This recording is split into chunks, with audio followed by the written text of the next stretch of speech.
Vous êtes séparés de Christ, vous tous qui cherchez la justification dans la terre. Vous êtes déchus de la grâce. En fait, j'ai lu ce texte et je ne comprends pas le sens à ce qui concerne les chrétiens qui sont Christ. Oui. Donc ça c'est dans Galates au chapitre 5. En plus de cela, c'est vrai que les autres, je n'ai pas noté. Je suis en train de voir la télé. C'est quelque part dans Luc, dans le livre de Luc, ça concerne la marche pour suivre le Seigneur. Le Seigneur dit que si quelqu'un veut marcher après lui, s'il mérite son père, sa mère, ses frères. Luc chapitre 14, verset 25 à 33. Et quelque part dans Jean, un Jean là-bas, il est aussi écrit que celui qui est maîtrise. Bon, donc ça veut dire qu'il faut qu'on dissocie d'ailleurs le Galates chapitre 5 n'a rien à voir avec ces questions-ci. Donc c'est le verset de Luc 14. Et là il a dit que quelqu'un il était meurtrier dans 1 Jean chapitre 5 là, n'est-ce pas? Donc ça veut dire que c'est ça. Tu veux dire pourquoi on dit ici, si tu es meurtrier, ici on dit que si tu ne hais pas ton père, c'est ça, n'est-ce pas? Donc on va séparer les questions. On revient sur Galates chapitre 5. Quelle est la question sur Galates chapitre 5, verset 4? Galates chapitre 5. Comprendre le sens de la profondeur. C'est que l'apôtre André dit. Parce que vous tous qui cherchez la justification par les œuvres, vous êtes déchus de la grâce, vous êtes séparés de Christ. Bonne question. Autre question? Je vais savoir s'il y a des questions comme ça, je puisse les mettre ensemble et les répondre ensemble. Donc, les questions sont bonnes. Les questions, ce n'est pas que vous lisez la Bible là maintenant devant vous dire que je ne comprends pas ici le verset 6, c'est pas ça. C'est que vous soyez confronté à la lecture. Ou bien peut-être vous avez écouté quelque chose, ou bien dans l'enseignement, ça vous a bousculé, ou bien vous avez entendu des choses qui vont choquer. On partage. Il ne veut pas Béas. Ce qui m'a moi aussi choqué dans les commentaires, on a dit que c'est la traduction. La quoi? La traduction. La traduction. La traduction, oui. Est-ce que la traduction était par rapport à l'authenticité de la chose? Il ne comprend pas la tradition ou la traduction. La traduction de la Bible. Traduire quoi par exemple? Tu parles traduire quelque chose. Oui. La traduction par rapport à l'authenticité. Oui. Est-ce que c'est authentique par rapport à la traduction? Ok. Tu dis, ne saisis pas, tu veux parler de quoi en parlant de tradition? Je veux parler de la tradition, donc on parle de la tradition. Par exemple, la tradition du second. Oui. Et autres. Oui. C'est que je veux savoir. Donc tu veux savoir si c'est authentique? Oui. Laquelle des traditions? Ou bien tu veux parler qu'il parle d'abord de la tradition, des traductions des Bibles tout court? Parce qu'il faut qu'il saisisse bien la question pour être sûr. Oui. Oui. Oui. Parce que dans les commentaires qui m'ont été attiré mon attention, c'est qu'on dit que dans la traduction, donc quel auteur, celui qui traduit ne peut pas traduire authentiquement à l'original. Ok, ok. Bon, okay, maintenant j'ai saisi, donc on va répondre. Je commence par cette question s'il n'y a plus de questions. S'il n'y a plus de questions, je commence par là. D'accord. Vous permettez qu'il commence par là? Oui, mon frère. Bonsoir. Est-ce que la dot oui. Voilà. Je sais que tu as le type de sa femme. Oui. Si oui, pourquoi? Sinon, pourquoi? Voilà. Bonne question également. Comment? Tu as dit que tu as les questions. Donc je ferai oui, donc je ferai mes comment aller répondre. Je commence ici, et puis je touche là-bas, et puis je reviens ici, je viens là. Donc la traduction, parlant humainement, on y va maintenant.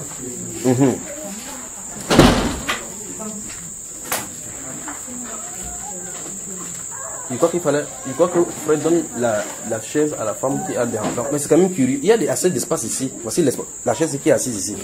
Personne n'est assis ici. Non, toi, assieds-toi ici. Comme ça, tu lui donnes la chaise à elle parce qu'elle a... Voilà. Tu t'assois ici, comme ça, vous serez à l'aise. Vous êtes là, vous êtes serrés comme les sardines dans la boîte là. Bon, peut-être, voici une place ici. Voici une place ici. Donc, la traduction... La conception que tu as de la traduction est vraie dans un certain sens. Ah, je suis venu à ta place. Est vraie dans un certain sens lorsqu'on se limite au niveau des humains. Donc je prends sur deux angles. Dans l'angle humain et dans l'angle divin. D'accord?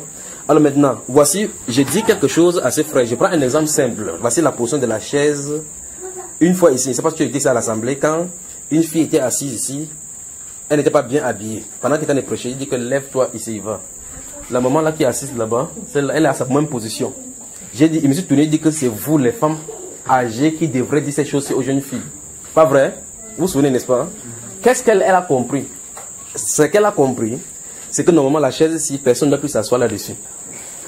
Pourtant, ce que je dit, c'est que la jeune fille qui est sur laquelle elle est assise, la jeune fille qui est assise sur la chaise est mal habillée. Ça veut dire que les jeunes femmes, les femmes âgées, vous devrez dire aux jeunes filles comment bien ça s'habiller. C'est pas ma responsabilité, maintenant vous connaissez déjà ces choses-là.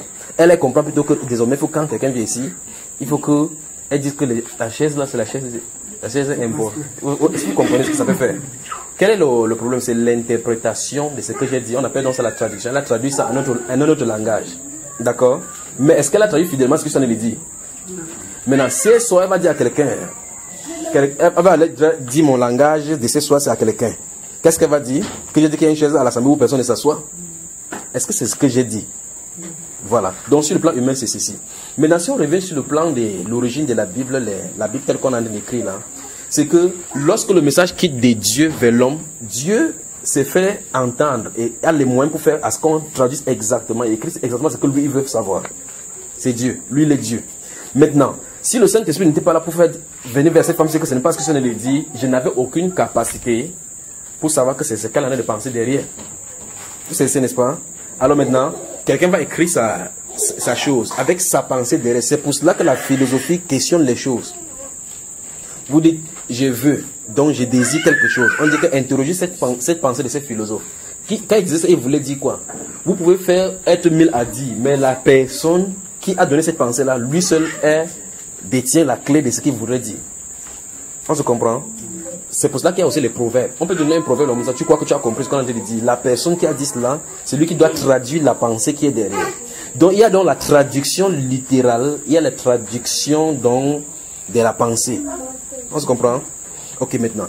Je peux dire quelque chose d'une certaine façon en français. Quelqu'un en traduisant en anglais, la quantité de mots qu'il utilise n'est pas la même quantité de mots qui est dans mon langage parce que les rhétoriques grammaticales en demandent. Mais le problème, c'est que le contenu du message, de ce que je viens de dire, reste identique. Là, la traduction n'a pas été faussée. Mais lorsque le fond et la forme sont touchés, il y a un problème. On se comprend? J'espère qu'on se comprend.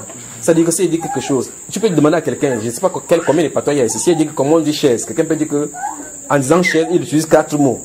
Toi qui ne comprends pas mon langage, tu dis, mais est-ce que c'est même sûr que le gars a dit la chaise? Comment on peut dire la chaise? Il te commence à dire, chaise à combien de mots? Vous savez, n'est-ce pas? Donc, si tu veux toucher par rapport à la Bible maintenant, on commence à trouver maintenant, à se retrouver au niveau où le problème est plus profond. Parce que c'est un enjeu spirituel où ce n'est pas seulement les humains qui s'y engagent. Vous comprenez pourquoi ils sont allés dire?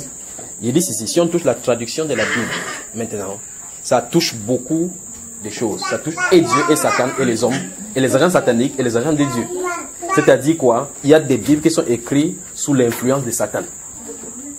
Alors il faut prendre en compte cela. Vous savez ce que je dis, n'est-ce pas? Il y a donc la nécessité de Satan à pouvoir faire à ce qu'on ne comprend pas ces messages. Il faut prendre cela en compte par rapport aux traductions. Mais au milieu de tout cela, Dieu se ferait le chemin et se fait comprendre toujours parce qu'il est Dieu. On se comprend? Voilà. C'est donc pour cela qu'il y a des traductions qui sont grossièrement sataniques, comme la traduction du témoin de Jéhovah. C'est grossièrement satanique. Parce que le but ultime qui est là-bas, c'est de dénaturer le travail de Christ, le travail de la croix. Et tout ce qui dénature le travail de la croix et le salut qui a été accordé à la croix est entièrement diabolique. Voilà ce qu'il en est. Maintenant, certaines personnes, donc, par rapport à certaines traductions, ont traduit d'après la lumière qu'ils avaient pour l'époque. D'après la lumière qu'ils avaient pour l'époque. Quand quelqu'un traduit, si je vous parle dans 8 secondes, un de ces jours, on va parler. Je vous avais dit que, cherchez un de ces jours, je vais vous donner les études comparatives de l'écriture. Je prends un exemple simple, ou bien deux. Puisqu'on en a touché Romains. Ouvrons le livre de Romains, là, je prends 2 ou 3 passages, là, et on voit ce qu'il en est. Pour que vous voyez. Pendant que vous ouvrez Romains, préparez également Philippiens au chapitre 4. Je vais vous montrer un seul exemple de ce qu'il en est. Pour que vous compreniez ce que l'histoire ne dit pas. On peut avoir fausser la traduction littérale, mais le fond, la compréhension y est. Vous voyez, pendant qu'il est touché comme ça, les Écritures sont en train de défiler seulement devant moi partout là maintenant. Vous y êtes. Le chapitre 1 de Romains. Quelqu'un peut me lire le verset 16 et 17. On y va. Car je n'ai point honte de l'évangile. Stop. Vous avez vu ce qui est écrit là-bas? Mais dans l'original, c'est pas ce qui est écrit. Vous avez vu? Dans l'original, c'est écrit car je n'ai point honte de l'évangile de Christ. Continuez. C'est une puissance. Stop. Dans l'original, ce n'est pas ça, parce que ça n'a pas une connotation de Dieu, ça. Donc, Dieu n'a pas une puissance parmi tant d'autres. Dieu a la puissance. Est-ce que vous comprenez? Il dit car je n'ai pas honte de l'évangile de Christ. C'est la puissance de Dieu pour le salut de quiconque croit. C'est ce qui est écrit dans l'original, par exemple. Mais on dit ici, c'est une puissance. Vous voyez donc que c'est la compréhension maintenant du langage de Dieu face à la traduction littérale. Parce que l'article le et la et une peuvent être utilisés dans une traduction. Mais maintenant, si tu comprends le langage de Dieu, tu sauras que ce n'est pas une connexion. Dieu n'a pas plusieurs puissances. C'est n'est-ce pas? Voilà. Il dit, c'est que je n'ai pas honte de l'évangile de quoi? De Christ. C'est l'évangile de Christ. Pourquoi quelqu'un en traduisant va mettre son doigt, enlever Christos, là où dans l'original c'est écrit? Pourquoi? C'est n'est-ce pas? Vous comprenez? Voilà, donc dans Romains chapitre 1, verset 16, il dit car je n'ai point honte de l'évangile de Christ. L'évangile de Christ. Parce qu'il dit qu'il y a plusieurs styles d'évangile, mais pour nous, il y a un seul évangile, l'évangile de Christ. Il dit c'est la puissance. Regardez bien, c'est la puissance. L'évangile, c'est la puissance de Dieu pour le salut de quiconque croit. Quand en lui est révélée la justice de Dieu dans l'évangile. Dans 1 Timothée, il dit que Dieu a mis en évidence l'immortalité par l'évangile. Donc, comment avoir l'immortalité, la vie éternelle, c'est au travers de l'évangile, la parole de vérité qui a été plantée en vous. Vous comprenez, n'est-ce pas? Donc Satan a intérêt à passer ici, dans cette écriture, et faire les jeux de passe-passe. Mais jusque-là, tous ceux qui sont destinés pour comprendre vont comprendre. Vous attendez? Je prends un deuxième exemple dans ce livre-là, le chapitre 8.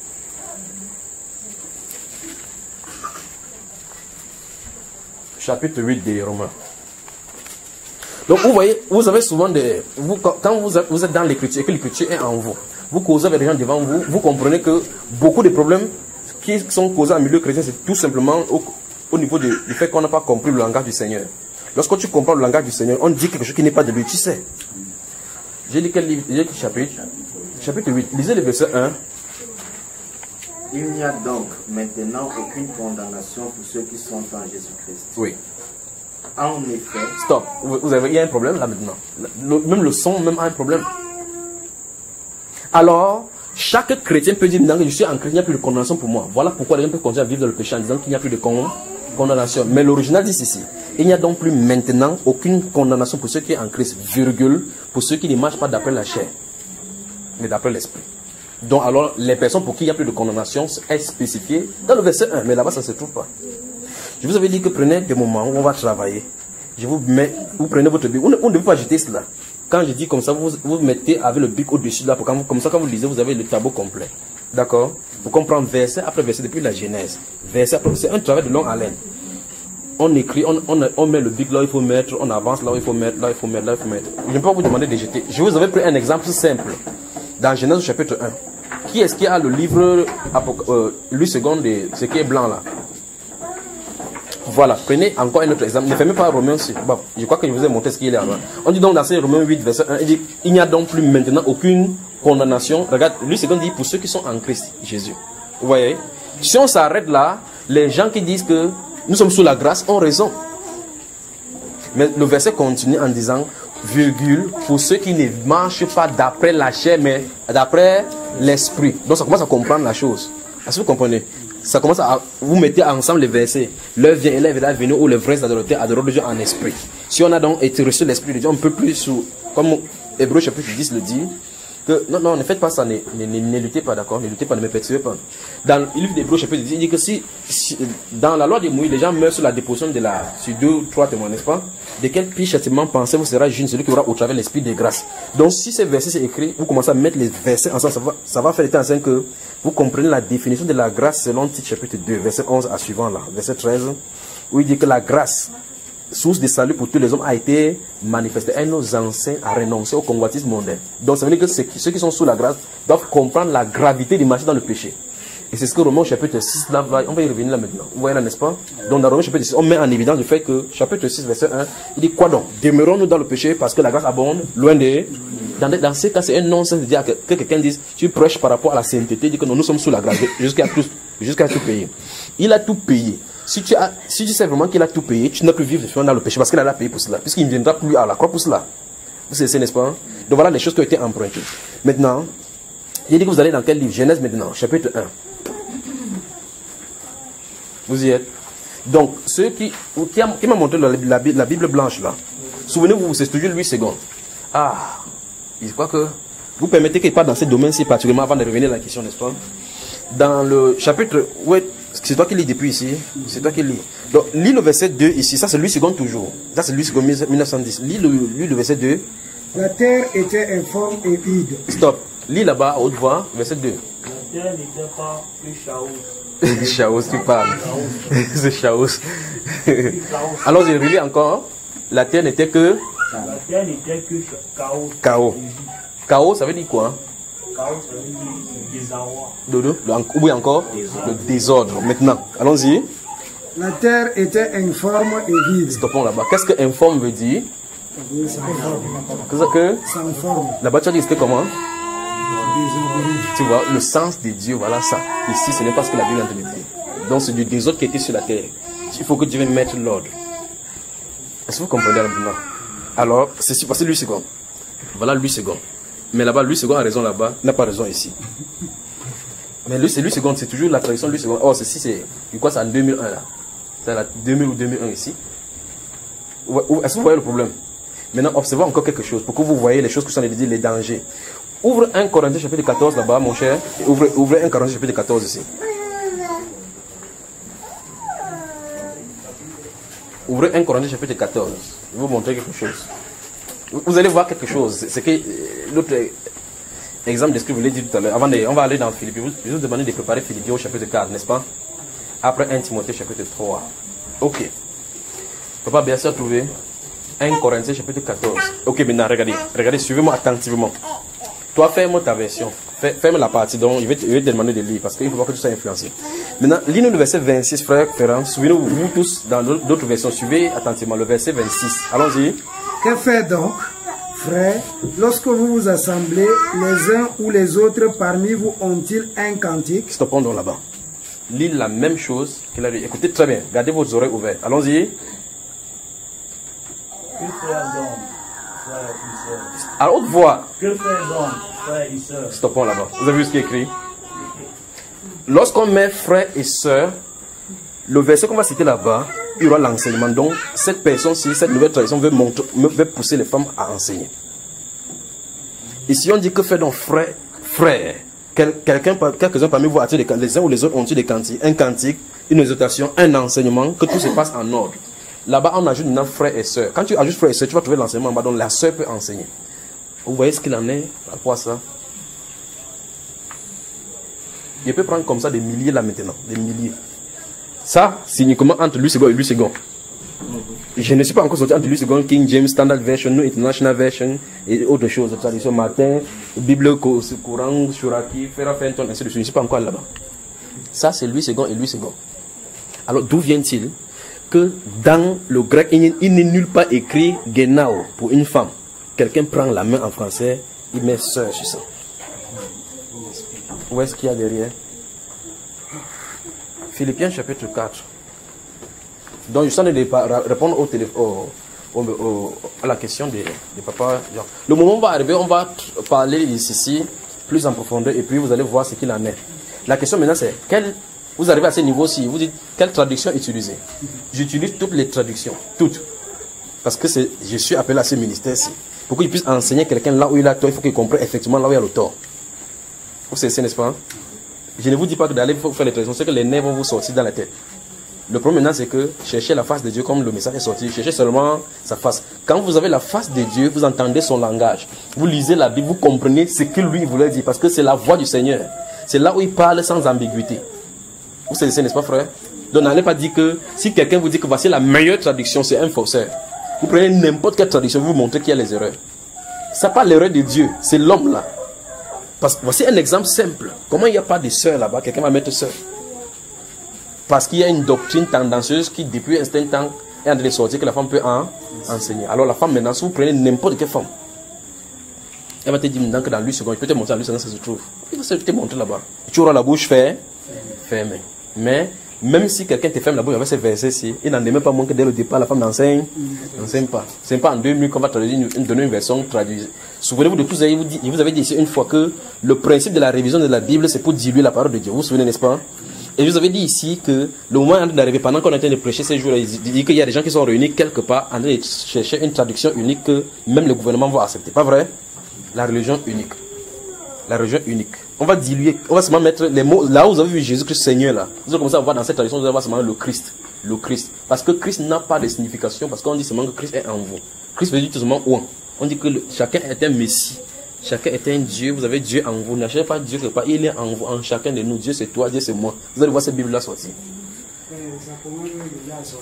Comment elle a sorti? Il y a un athée qui a sorti, qui a réécrit la Bible. Hein? Un athée. Voilà, nous y voilà. Qui a réécrit la Bible. Avec de toute façon, même le Bible est homosexuel. Que Dieu les bénisse. Mais de toute façon, je vous dis, vous avez intérêt à garder votre traduction. Vous avez là. Vous avez intérêt à garder. Donc je vous ai demandé d'aller dans quel livre là maintenant? Philippiens chapitre 4. Donc ferme là-bas, on va voir ce qu'il en est. Alors maintenant, lis-nous le verset 13, frère. Je puis tout par celui qui me fortifie. Stoppons là-bas. Qui a la version d'Arbi ici? Alors je lis à haute voix. Je puis toutes choses en celui qui me fortifie. Vous entendez? Allons-y ici, maintenant.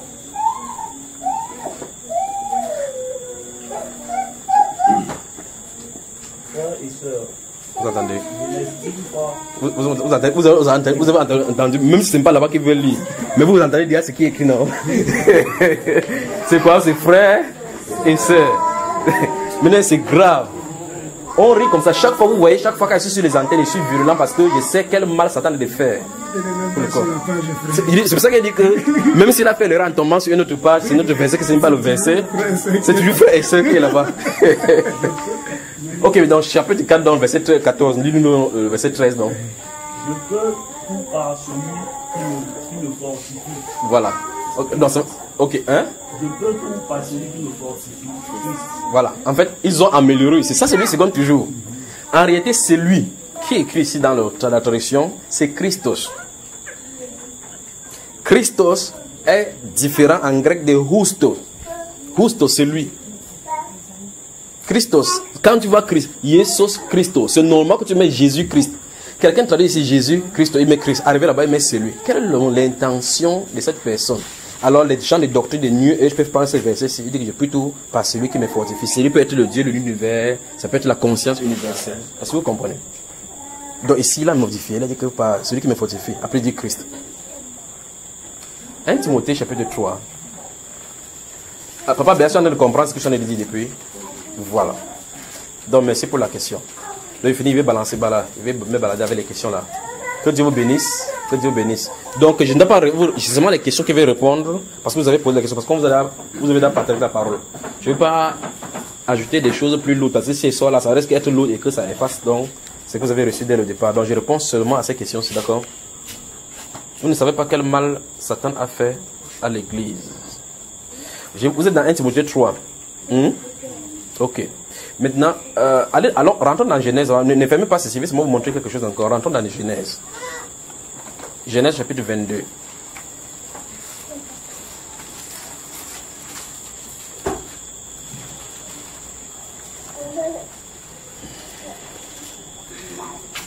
Vous êtes dans Genèse chapitre 22. Lisez quelqu'un lit le verset 16. Et il dit, je le jure par moi-même, parole de l'Éternel, parce que tu as fait cela et que tu n'as pas refusé ton fils, ton unique. Oui, continue. Je te bénirai et je multiplierai. Prends à partir de 14 avant de descendre au 16. Abraham donna à ce lieu le nom de Jéhovah Jireh. C'est le verset même que je suis en train de chercher, donc ça va. C'est-à-dire l'explication. C'est pourquoi l'on dit aujourd'hui, Oui. à la montagne de l'Éternel, il se pourvu. Il sera pourvu. Il sera pourvu. Il dit que vous posez tout simplement la question, d'où vient-il que le mot Jéhovah vient s'infiltrer dans la Genèse, alors que ça ne se trouve pas. Alors vous allez voir, chaque témoin de Jéhovah sort, les témoins de Jéhovah les plus virulents vont sortir avec lui second dans sa poche. Si il lui dit que Jéhovah n'est pas le nom de Dieu, il dit que je vais te montrer ça même dans lui second. S'il dit que oh, il dit je n'ai 22. Alors avance le pas un instant, dit que montre encore un autre endroit où c'est écrit, il peut te montrer. Mais il y a quelque chose sur lequel il peut se baser déjà pour te convaincre. Alors tu poses la question, d'où vient Jéhovah? Tu commences à comprendre que la personne qui a traduit ici, qu'on appelle Louis II, est née en 1800. Et depuis 1270, c'est à partir de 1200 qu'on a commencé avec le nom Jéhovah. Donc lui, en traduisant, a mis là-bas Jéhovah comme ça parce qu'on a influencé. C'est la même chose que les gens sont en train de faire aujourd'hui. Quand j'entends ce mot, on cite quelqu'un, on dit que Jean-Paul II a fait telle chose. On dit Jean-Paul II. La Bible est là, hein? On commence à citer les gens qui sont venus après la Bible. Donc ici, ils ont dérivé, on dérive avec eux. Donc la seule façon pour que quelqu'un s'en sorte, c'est qu'il rentre totalement dans la Bible. Pour être sûr que c'est avec la Bible qu'il a démarché. C'est comme ça que les dérives sont allés. Maintenant, la Bible déclare ici que... Écoutez très bien. Abraham. Non, frère, c'est pas ça. C'est que c'est... Exode. Allons dans Exode. Pas bien, merci pour cette question-là. Donc désormais, quand vous allez lire votre Bible, cherchez vraiment la face de Dieu pour entendre sa voix, pour comprendre. Vous savez, dans les enseignements, vous dites chaque fois qu'il faut comprendre le langage de Dieu. Maintenant, vous allez voir très bien comment Dieu va contrer, Dieu lui-même, de sa propre bouche, va contrer ce qui est écrit là-bas. Maintenant, chapitre 3 de Exode. Exode chapitre 3. Lisons les versets 13 et 14 d'abord, avant qu'il vous donne un autre passage. Moïse dit à Dieu, j'irai donc vers les enfants d'Israël. Oui. Et je leur dirai, le Dieu de vos pères m'envoie vers vous. Mais il me demande, Non. mais s'il me demande, Oui. quel est ton nom? Oui. Que leur répondrai-je? Oui.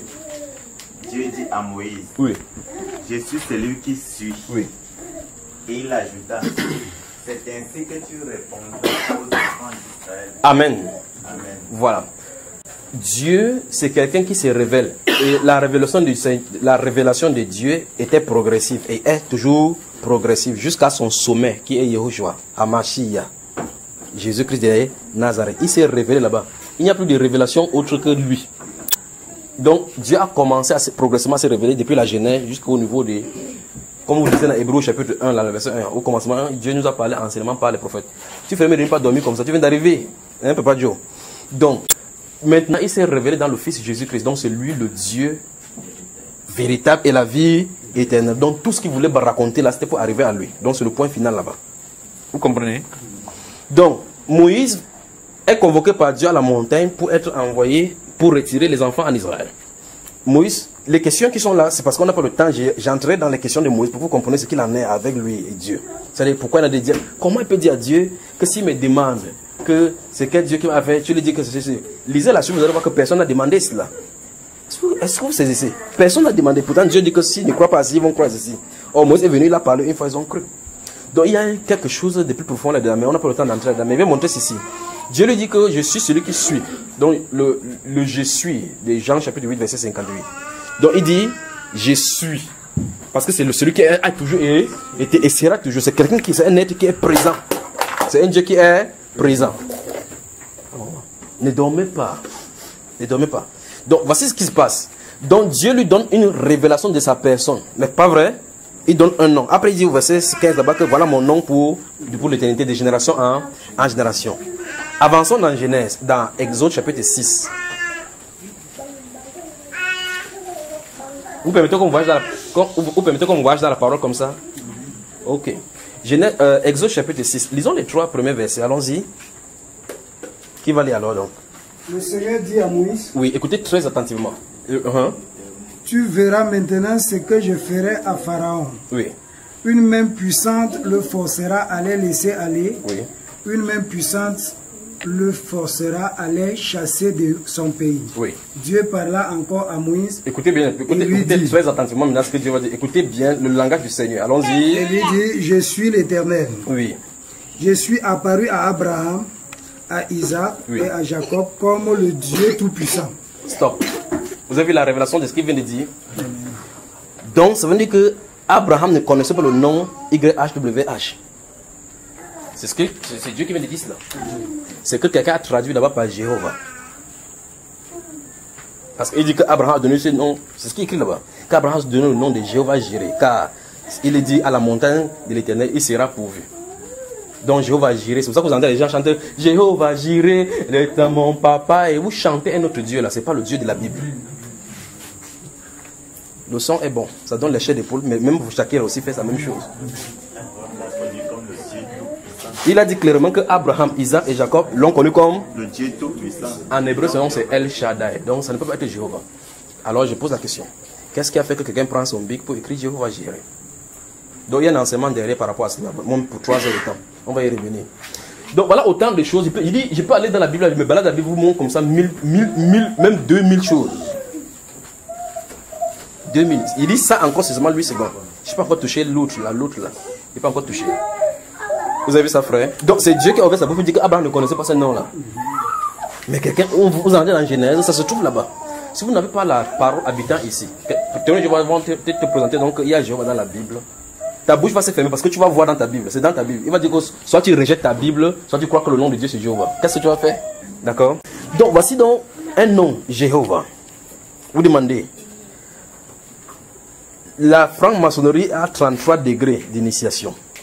Vous arrivez au niveau du dictionnaire de la franc-maçonnerie. Je vois qu'à cette il va falloir que tu t'assoies désormais de ce côté-là. La franc-maçonnerie, vous regardez le dictionnaire de la franc-maçonnerie, on dit que Jéhovah est de loin le nom le plus utilisé, le plus important dans les franc-maçonnerie à l'initiation du 3e degré. Si Jéhovah est le nom principal, parce que l'initiation, ça veut dire qu'à chaque étape du progrès, donc, quand on appelle initiation, ça veut dire qu'à chaque classe, tu assimiles un enseignement. Quand tu as un enseignement, tu passes à une étape supérieure. L'étape 3, du 3e degré, c'est le nom Jéhovah qu'on assimile aux gens là-bas. Lui, on l'appelle le grand architecte. Jéhovah est son nom. Vous pouvez pleurer dans l'assemblée, vous adorez comme ça Satan. Jéhovah est son nom, parce qu'il n'y a nulle part dans la Bible pour dire que Jéhovah est son nom. Ce n'est pas ça. Le nom de Dieu, c'est Jésus-Christ de Nazareth. C'est son nom. Parce que vous comprenez, vous voyez ce qu'on chante chaque dimanche alors maintenant? Puissant guerrier, fort dans... Pasteur, danse pas ici, danse ailleurs. Jéhovah est son nom. Les larmes commencent à couler. Vous adorez Satan. Parce que c'est un moine justement qui a fait la consonance entre YHWH et les voyez Adonai et mettre là-bas. Et donner aujourd'hui, on dit que Jéhovah c'est son nom. Et vous voyez comment une religion déploie des centaines de millions pour produire des littératures, pour faire convaincre aux gens que c'est le nom de Dieu. Vous pensez que Dieu est derrière? C'est ce qu'on dit que non. Vous voyez comment il vient avec vous, vous dit que si tu t'appelles Gabriel, est-ce que tu voulais qu'on t'appelle Gabi? Dieu, de la même façon, Dieu a un nom. Il aimerait qu'on s'appelle comme ça là. Dieu a un nom, le nom divin qui demeure pour toujours. Donc l'enseignement, je dis que je vais laisser ce cas là parce que l'enseignement est là. Même chose avec Shekinah. Je vous ai déjà parlé de ça plusieurs fois. Shekinah n'a rien à voir avec la gloire. Ça n'a rien à voir. Il s'agit d'une divinité féminine, ce qu'on appelle Astarte, qu'on appelle Marie, Askira, c'est elle qu'on appelle Shekinah comme ça là. Maintenant, Shekinah, Sheki. Vous, Sheki, c'est quoi? Vous dansez pour qui? Satan a infesté tous les milieux. Hein, frère? Maintenant, il y a des chrétiens qu'on a tellement chanté comme ça là que tu entends que ta fille s'appelle qui? Elle dit, voilà. Maintenant, dans le texte, Shekinah, c'est la gloire de Dieu. Astarte s'en fout si tu as donné le nom Shekinah en croyant que c'était la gloire. Hein? Voilà. Satan est partout. Entrez seulement dans les rayons des boutiques et vous voyez des biscuits. Vous voyez quelqu'un, un petit bonhomme avec l'épée bleue. Prince Lu. Prince Lucifer. Son biscuit est là. Et les gens mangent. Et c'est très sucré. Lucifer. Regardez sa publicité à la radio, à la télévision. Il sort de l'eau. Il combat avec un dragon. Il coupe sa tête. Foupe le dragon. Après, il fait ça. Après, il comme ça, on dit Prince Lu. On vend. Les gens mangent. Partout, ça se trouve partout. Vous entrez seulement dans le magasin, le Saint-Esprit dit que observe. D'abord, je vais acheter cette bière-là pour vous montrer seulement. C'est écrit Belzébuth. 18 degrés d'alcool. Donc quand tu bois, tu fais... Vous connaissez ça, hein? Ok, donc, je vais acheter, je vais cotiser l'argent, je vais acheter, je vais vous montrer, c'est pour que vous voyez ce qu'il en est. Les gens viennent au magasin, tu t'assois là, tu regardes, quelqu'un laisse 33. Déjà que 33, déjà c'est un problème. 33 degrés. C'est déjà un problème. Parce que c'est maçonnique.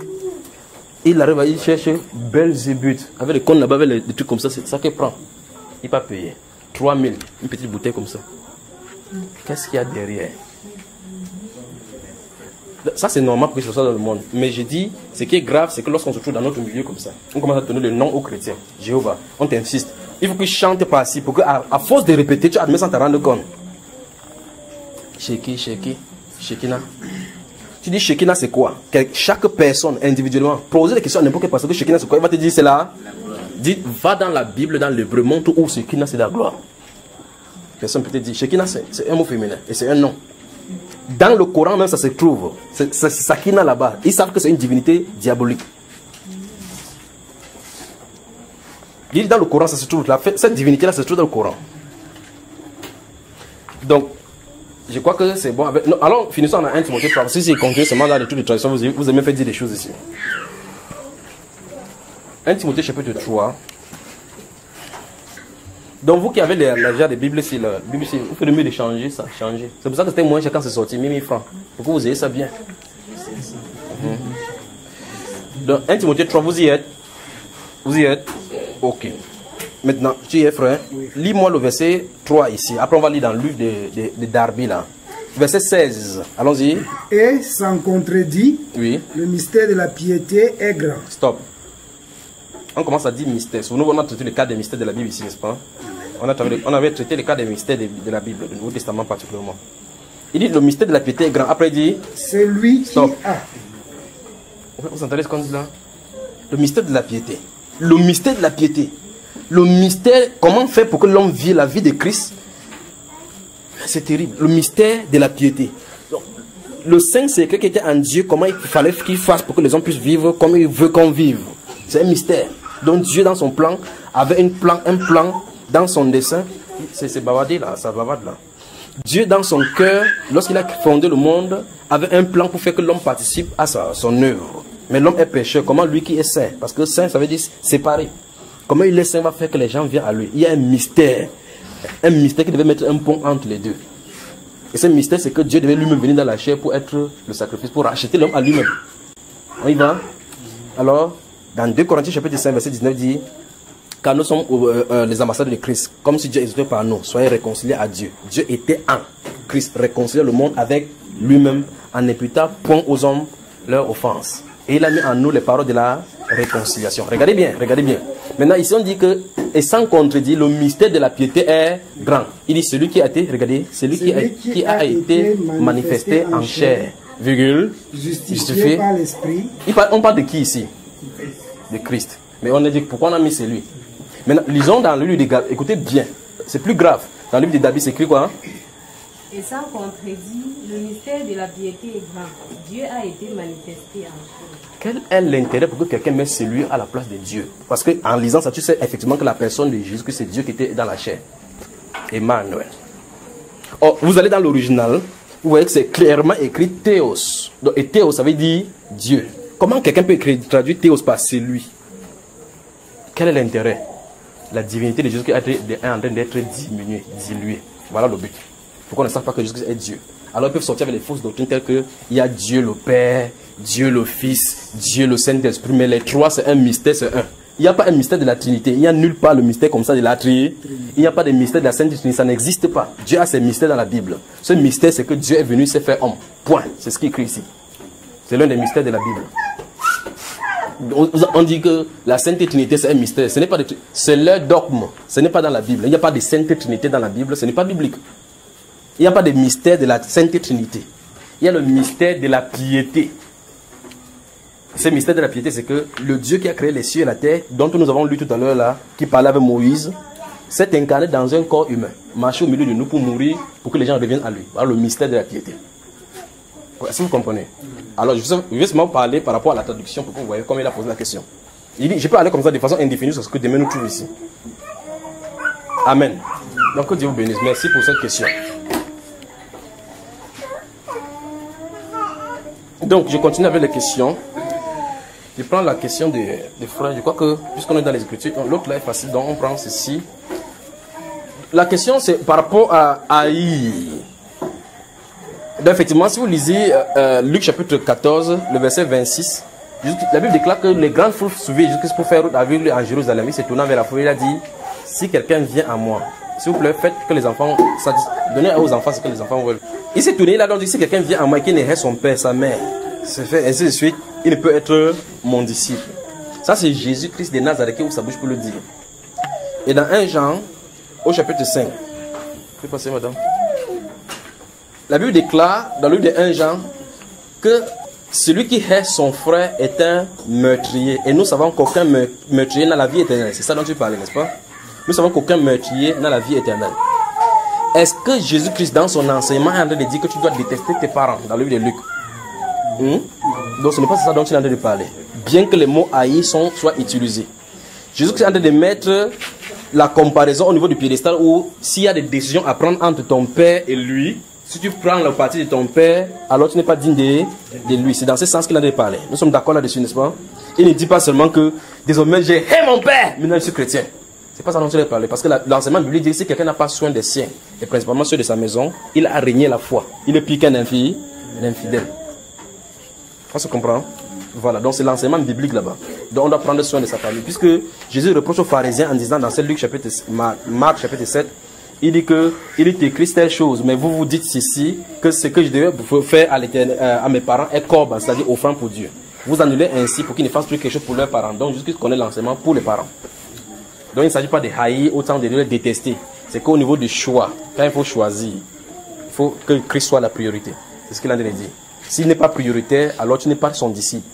Donc Christ doit passer avant tout, avant toute personne, il est avant toi. En fait, il n'est même pas allé jusqu'à seulement les parents, parce que pour les parents, pour que tu puisses avancer vers les parents, il faut quitter sur toi-même. Il dit que toi-même, tu dois haïr ta propre vie. Comment tu vas haïr ta propre vie? D'accord, frère, donc ce n'est pas haïr au sens de détester, comme dans le livre de 1 Jean, là où il parle de haïr son frère. Ça dit que si tu as les rancœurs contre ton frère, tu es un meurtrier. C'est ce qu'il a dit là-bas. Et ça, c'est le meurtrier dont il parle là-bas. C'est haïr là-bas. Le haïr qui est ici, ce n'est pas la même chose. D'accord, frère? Voilà, donc c'est bon là-bas. Prenons Galates maintenant au chapitre 5, verset 4. Dans ce Galates chapitre 5, verset 4, il dit que vous tous qui cherchez la justification par les œuvres de la loi, vous êtes déchus de la grâce, n'est-ce pas? Voilà. Et tu dis, tu voulais comprendre ce qu'il a dit de dire. Même question par ici. Qu'est-ce qu'il en est par rapport à ces Galates? Première chose que vous devez remarquer, je recommence encore ceci pour que, une fois pour toutes. Le premier livre de l'apôtre Paul, lorsqu'il a commencé le ministère écrit, c'est le livre de Galates. La façon de la classification, la façon de classifier dans votre Bible là, écoutez bien attentivement, la façon de classer la Bible telle que vous avez dans votre Bible là-bas, ça respecte l'ordre grec parce que c'est la Grèce, la littérature grecque qui régnait en ce moment-là, lorsque les écritures bibliques sont faites. N'est-ce pas? Vous me comprenez? Les Grecs ont une façon de classer les livres. C'est pour ça qu'on a classé ainsi. Est-ce que vous comprenez? Voilà. Donc ça veut dire que le livre des Galates devrait être normalement, si on veut classer, devrait être toujours après les actes des apôtres. Si on voudrait classer normalement. Je vais expliquer, je vais revenir là-dessus. C'est l'ordre qu'on a mis là-bas, ce n'est pas l'ordre chronologique. Vous savez, j'espère que vous me comprenez, non, frère?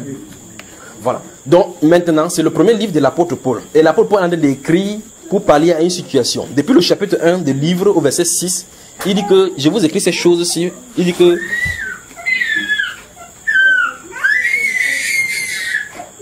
parce qu'il y a des gens qui vous troublent et qui veulent renverser l'évangile de Christ, pas qu'il y ait un autre évangile. Est-ce que vous comprenez? Il y a des gens qui veulent renverser l'évangile de Christ. Après, il dit au verset 8 que, mais quand nous-mêmes, quand un ange de Dieu annoncera un autre évangile, vous ferez me renverser cette chose parce que ça ne sert à rien ici. Là. Il a laissé reposer seulement. Pas Dieu, quitte ici, va t'asseoir à ta place, que pas Dieu vienne ici, comme ça, moi, je vais le toucher. Pas Dieu, viens pas ici, là, comme ça. Il faut que tu suives ceci. À partir d'ici, il peut taper facilement, n'est-ce pas? Il a intérêt, quand ça va faire comme ça, il va rester de. Voilà. Parce que tout à l'heure, là, c'est mercredi, c'est quand on distribue le pain ici, souvent quand mercredi ou samedi.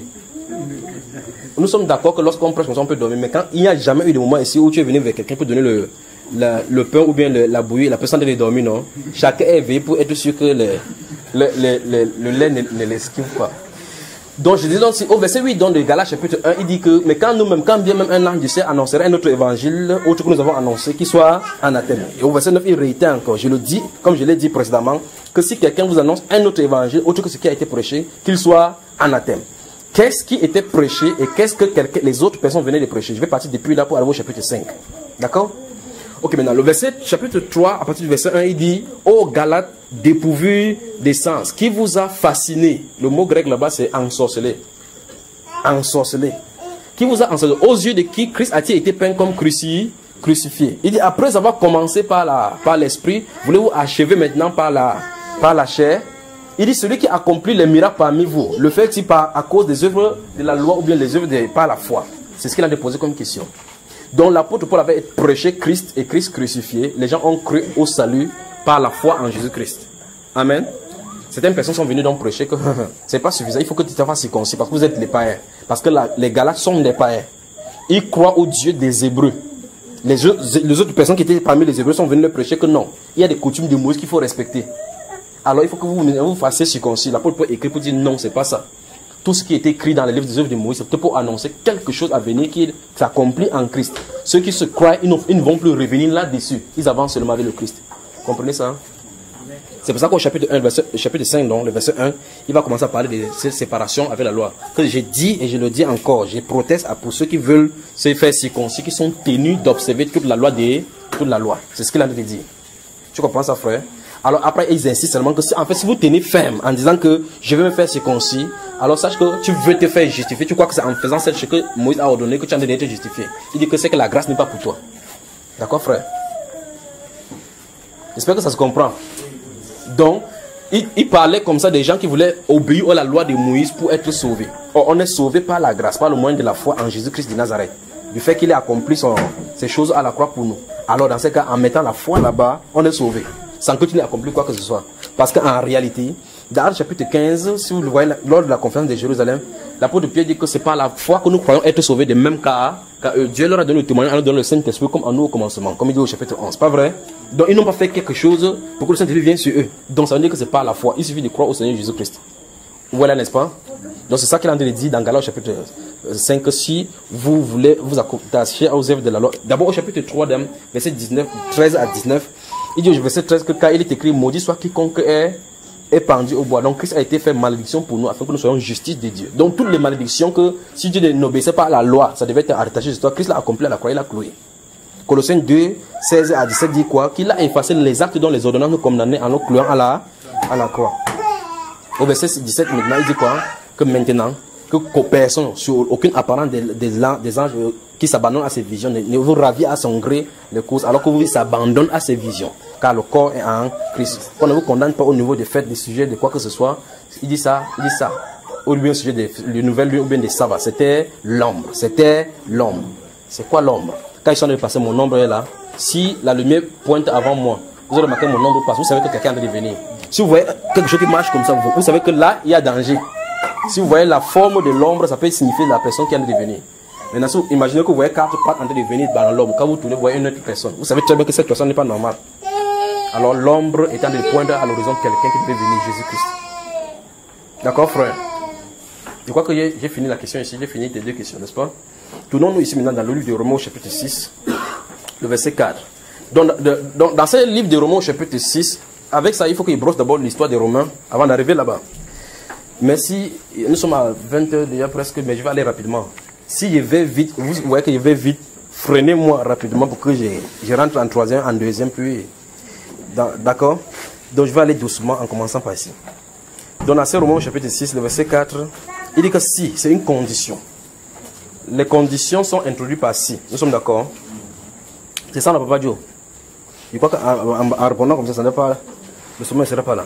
Il dit si nous sommes devenus une même plante aveugle par la conformité à sa mort, nous le serons aussi. C'est si alors, vous savez, quand on fait les incrémentations en informatique, les langages en Pascal et autres là-bas, vous écrivez les langages, vous dites si alors. C'est pas ça, n'est-ce pas? Quand vous finissez, vous dites quoi? Fin si. Voilà. Et la boucle, on boucle. Alors, il dit si nous sommes devenus une même plante par la conformité à sa mort, nous le serons aussi. Maintenant, la question c'est, qu'est-ce qu'il veut dire par là, n'est-ce pas? Lisons le verset 11, là-bas, de ce livre de Romains chapitre 6. Merci Père, merci Père. Le verset 11, dit quoi? Oui, attends, il lit. Ainsi vous-même, Oui. regardez-vous comme mort au péché, Oui. et comme vivant pour Dieu en Jésus-Christ. Il y a un problème. Donc l'apôtre Paul est en train d'expliquer certaines vérités cachées en Dieu dont Christ a accompli. Après, il dit si. Écoutez très bien, il va aller doucement. Souvenez-vous, depuis le chapitre 1, on a lu aujourd'hui qu'il a dit qu'il n'est pas honte de l'évangile. Au chapitre 2, il a démontré qui sont effectivement ce qu'on appelle les vrais juifs. Au chapitre 3, il met en évidence que tous les hommes ont péché sans exception, et les juifs et les non-juifs. Chapitre 4, il montre exactement la preuve que Dieu avait déjà prévu qu'il va justifier les païens et les juifs par la même façon, par la justification, par la foi en Abraham. Chapitre 5, il montre exactement que ça s'est accompli en Christ. Vous remarquez très bien. Chapitre 5, il commence en disant donc que les gens avant pouvaient, c'est même à peine que quelqu'un pouvait mourir pour un homme de bien. Vous voyez, n'est-ce pas? Au verset 8 du chapitre 5. Vous comprenez, n'est-ce pas? Au chapitre 6, donc, il commence à montrer effectivement le travail du péché. Chapitre 6, chapitre 6, le travail du péché. C'est que ça fait dans l'être humain et la surabondance de la grâce qui est venue. D'accord? Alors, il montre clairement là que comme la grâce a abondé, ça montre clairement que l'être humain n'a plus de choix que de ne plus vivre dans le péché. D'accord? Le verset 23 de ce chapitre-ci va dire clairement une vérité biblique. Que quoi? Car le salaire du péché, c'est la mort. Mais le don gratuit de Dieu, c'est la vie en Jésus-Christ de Nazareth. N'est-ce pas, frère? Au chapitre 7, donc, il dit que tant que quelqu'un n'a pas compris, au chapitre 7, ils sont des brochures romains pour avoir, il va arriver à mettre point quelque part et puis revenir. Au chapitre 7, donc, il met en exergue le fait qu'il y a l'existence d'une loi du péché, une loi de la vie. Que l'être humain est en même temps spirituel, en même temps charnel. L'être spirituel qui est à l'intérieur veut faire ce que Dieu veut, parce qu'en réalité, la loi de Dieu est spirituelle. Mais se trouve emprisonné dans la chair, parce que les désirs de la chair sont contraires à ceux de l'esprit à l'intérieur. Après, il dit, misérable que j'ai, celui qui me délivrera de ce corps de mort. Après, il comprend, à partir du verset 20 du chapitre 7, que quelque chose s'est passé à la croix.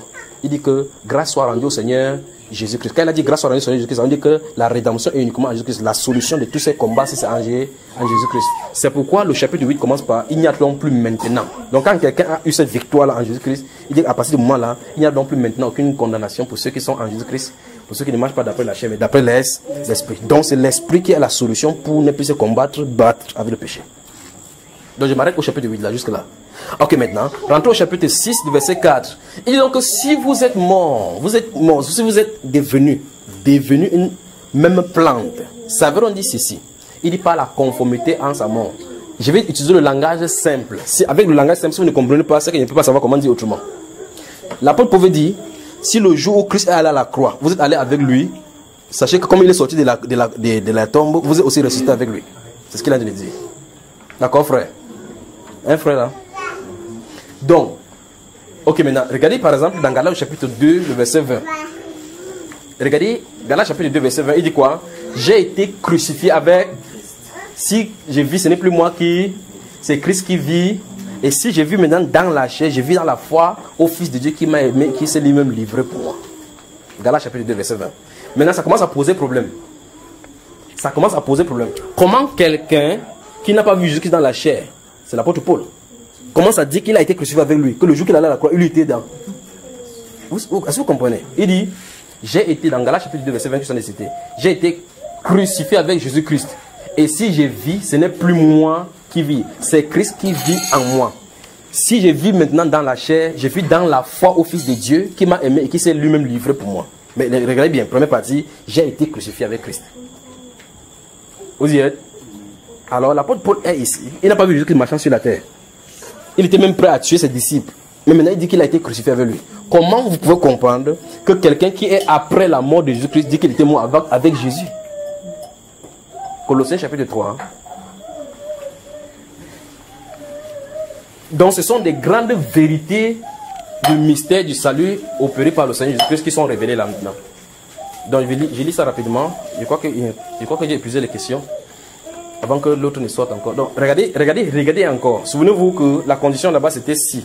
Dans le chapitre 6 du verset 4 là, des Romains. Maintenant observez attentivement ici. Chapitre 3 verset 1. Allons-y, 1, 2, 3. Si vous êtes ressuscité avec Christ. Stop. Vous avez encore, il y a encore la condition, n'est-ce pas? Si c'est vrai que vous êtes ressuscité avec Christ, il dit cherchez les choses d'en haut. Donc si on ne parle pas chercher les choses d'en haut, la conséquence c'était quoi? Donc l'apôtre pouvait parler d'une réalité. Il y a des gens qui sont sauvés. D'abord, arrangeons-nous pour qu'on puisse bien saisir cela. Dans les assemblées, on dit que quelqu'un est sauvé le jour où il a donné sa vie en Christ. Donc ça veut dire que normalement, pour que quelqu'un soit sauvé de cette façon-là, il faut que chaque fois qu'il donne sa vie à Christ, Christ va mourir pour lui. Parce que le salaire du péché c'est quoi? Pourtant, quand la personne donne sa vie à Christ, comme on a dit là, il est toujours vivant là-bas. Il faut que quelqu'un meure. Parce qu'il y a l'œuvre de la substitution qui s'opère à la croix. Quelqu'un qui est innocent est allé à la place de quelqu'un qui est coupable. Et moi, je suis coupable. Lui, il est innocent. S'il a pris ma place, il a payé le prix. Je n'ai plus de condamnation à subir. On est d'accord? Alors maintenant, le problème maintenant, c'est que je viens longtemps après qu'il soit mort. Je veux que vous gardez vraiment votre calme maintenant et soyez attentifs vraiment. Pour que vous compreniez l'une des dérives qui se trouve au milieu chrétien aujourd'hui. Vous trouvez quelqu'un en route, il est païen, il boit sa bière, il fume sa cigarette. Vous dites c'est un pas. Vous dites que donne ta vie à... Comment au moins il va donner sa vie à Jésus? Comment il va faire pour donner sa vie? Quand la personne est comme ça là, la personne si elle est morte ou bien elle est vivante? Répondez-moi, la personne qui vit comme ça est morte ou vivante? C'est quelle vie que vous demandez qu'elle donne alors? C'est quelle vie qu'elle doit donner? Vous comprenez le problème, n'est-ce pas? Écoutez bien. Parce que ce que notre Seigneur dit dans Jean chapitre 10. Le Fils de l'homme est venu afin que les brebis aient la vie et qu'elle les ait en abondance. Donc, elles n'avaient pas encore la vie. Elles avaient quoi?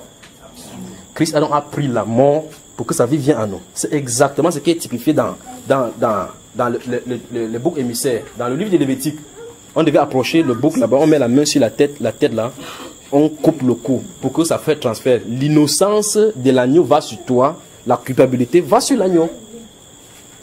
C'est ça, n'est-ce pas? Donc, il y a une œuvre de substitution à la croix. Substitution. Un peu comme le paratonnerre. Vous avez la télévision à la maison, vous ne voulez pas que le tonnerre vienne. Le tonnerre vient, ça va passer à la télévision. Vous mettez un dispositif sur votre toit. Quand le tonnerre vient, ça capte le tonnerre, ça va par là-bas, ça explose sur lui. Lui prend ça sur lui. La télévision est épargnée du tonnerre. La colère de Dieu qui était sur l'homme, Christ l'a pris sur lui. C'est ça, hein? Ésaïe chapitre 53 dit que qui a cru à celui à ce qui nous a été révélé? Qui a cru? Il dit qu'il était une faible plante qui sort d'une terre desséchée. Semblable à celui dont c'est terrible, c'est par rapport à Jésus.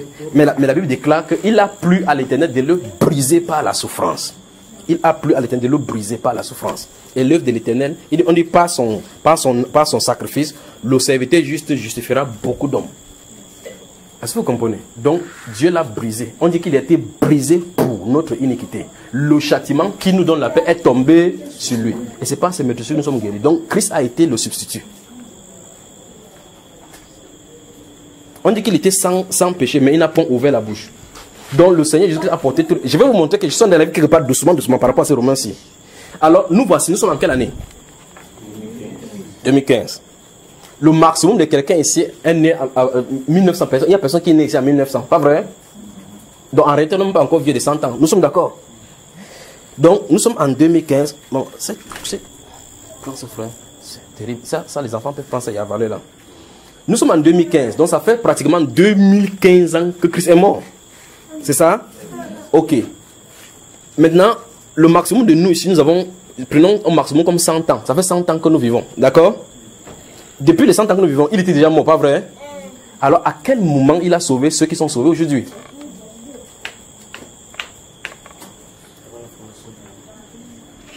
Pasteur, tu comprends la question? Donc, quand quelqu'un dit que Seigneur, je te donne ma vie aujourd'hui, mets ta main sur ton cœur, je mets ma main. Oh Seigneur, je te donne mon cœur. Entre dans mon cœur. Tu ne sais pas où ton cœur se trouve. Entre dans mon cœur, habite dans mon cœur. Fais de moi ton enfant. Fais de moi ton enfant, tu parles. Inscris mon nom dans ton livre de ta vie. Et la Bible dit que les noms sont écrits avant la fondation du monde dans le livre de vie. C'est la Bible qui ne le dit, pas vrai? Je recommande encore pour vous saisir ce que je viens de dire. Ce verset-là, que vous allez toucher là-bas, c'est les profondeurs de la pensée du Seigneur. C'est pour ça que quand on arrive à ce niveau d'évangile-ci, ça commence à séparer les gens. C'est que le jour où Jésus est allé à la croix, on a mis sa main. Il fait aïe! Si dans sa pensée, tu ne te trouvais pas pour être sauvé, oublie. C'est ce que l'apôtre Paul dit. Donc, parce qu'il n'y a plus une autre œuvre que Dieu va aller faire pour sauver quelqu'un. Il a déjà sauvé chaque personne qui... Frère Christian, comment tu me regardes comme ça là? C'est pas moi qui... C'est la Bible qui le dit. D'accord? Dans le livre de Jean au chapitre 11, lorsque Nicodème, comment il s'appelle? Caïphe a prophétisé. Quand on a ressuscité Lazare. Il a ressuscité, vous ne croyez rien. Vous ne voyez pas que c'est important qu'un seul être meure pour que la nation entière soit sauvée. le Saint-Esprit dit qu'il ne parlait pas cela de lui-même, mais étant souverain sacrificateur, il prophétisa que non seulement le Seigneur devait mourir, non seulement pour la nation, mais c'était afin de réunir dans un seul corps les enfants de Dieu, les qui sont. Donc par sa mort, il va les. Donc dès le départ, si ce n'est pas son enfant, oublie l'affaire. C'est ça le problème, voilà le point. Par son sacrifice, le serviteur juste justifiera tous les hommes. Hein? C'est dans Ésaïe, là, le verset 10 et suivant. Par son sacrifice, par le travail de son âme, le serviteur juste justifiera tout le monde entier. C'est écrit quoi? Beaucoup d'hommes. Donc c'est une catégorie, c'est un groupe. J'ai encore d'autres brebis. J'ai. Pas que je vais chercher des brebis pour les acheter. J'ai encore d'autres brebis qui ne sont pas de cette bergerie. Celles-là, il faut que je les amène. Elles entendront ma voix, elles viendront, il y aura un seul troupeau. Personne ne les arrachera de mes mains. Je leur donne la vie éternelle, elles ne périront jamais. C'est à sauter là maintenant. Donc maintenant, qu'est-ce que l'évangélisation du 21e siècle et du 19e siècle dit? Non, le salut c'est pour tout le monde. Venez, venez. Ils aiment voir le groupe devant eux. Quand les gens courent comme ça, vous voyez quelqu'un court du stade. Descendez, vous venez ici à l'hôtel, donnez votre vie, agenez-vous. Ils s'agenouillent comme ça. 2 personnes c'est pour Dieu là-bas, Dieu les pipe. Souvenez-vous de cela. Souvenez-vous de la piscine des Bethsaida où il y avait les malades en multitude. Jusqu'à est passé au milieu comme ça, il allait chercher quelqu'un, il a dit veux-tu être guéri? Pendant qu'il est comme ça là, quelqu'un de là, tout le monde peut sauter dans l'eau. Il a guéri celui-là, il a passé au milieu des malades. Il est parti. Et la Bible dit que sachant qu'il est malade depuis. Vous savez, n'est-ce pas? Donc, Romains chapitre 6, verset 42 dit que si vous êtes devenus même plan. Donc, il veut dire, si quand Christ allait dans la mort, tu étais avec lui, sachez que de toutes les façons, vous allez ressusciter avec lui. C'est pour ça que dans le chapitre verset 11, il dit donc, considérez-vous donc comme mort au péché et comme vivant maintenant pour Christ. Ça veut dire que si tu as cette révélation-là, que tu es parmi le groupe, avance seulement. C'est les vérités profondes de l'évangile. Quand tu prêches, les personnes ne sont pas d'accord. Non, non, tout le monde peut venir. Tu parles, tout le monde peut venir.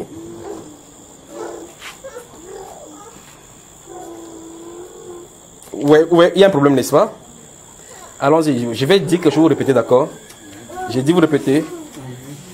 Nous sommes sauvés par le moyen de la foi. Allons-y. Nous sommes sauvés par le moyen de la foi. Vous savez au moins que c'est l'écriture que vous en avez cité comme ça.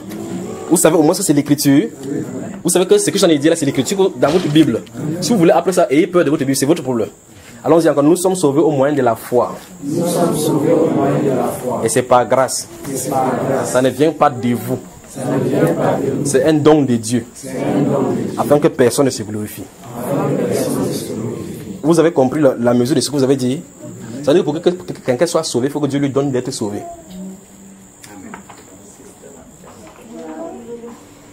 Pour que quelqu'un soit sauvé, il faut que Dieu lui donne. Ah! Après avoir entendu ce discours, ils ont eu le cœur vraiment brisé. Qu'est-ce que nous allons faire? Après, chez les païens, quand après les Juifs entendent l'apôtre Pierre finit d'expliquer, ils disent waouh, Dieu a donc accordé aux païens la repentance afin qu'ils aient la vie. Toi, tu sais, Seigneur, pardonne-moi, pardonne-moi. Il ne t'écoute pas. Il dit que je cherche mes brebis. Souvenez-vous de ce que vous avez expliqué ici. Il a dit ces paraboles plusieurs fois dans la... Je vous ai parlé des paraboles de poissons ici. Regardez la parabole des 100 brebis. Il dit quel est cet homme qui a 100 brebis et qui n'en perd un, ne laisse 99 sur la montagne et va chercher une. Et quand il la voit, il prend soin.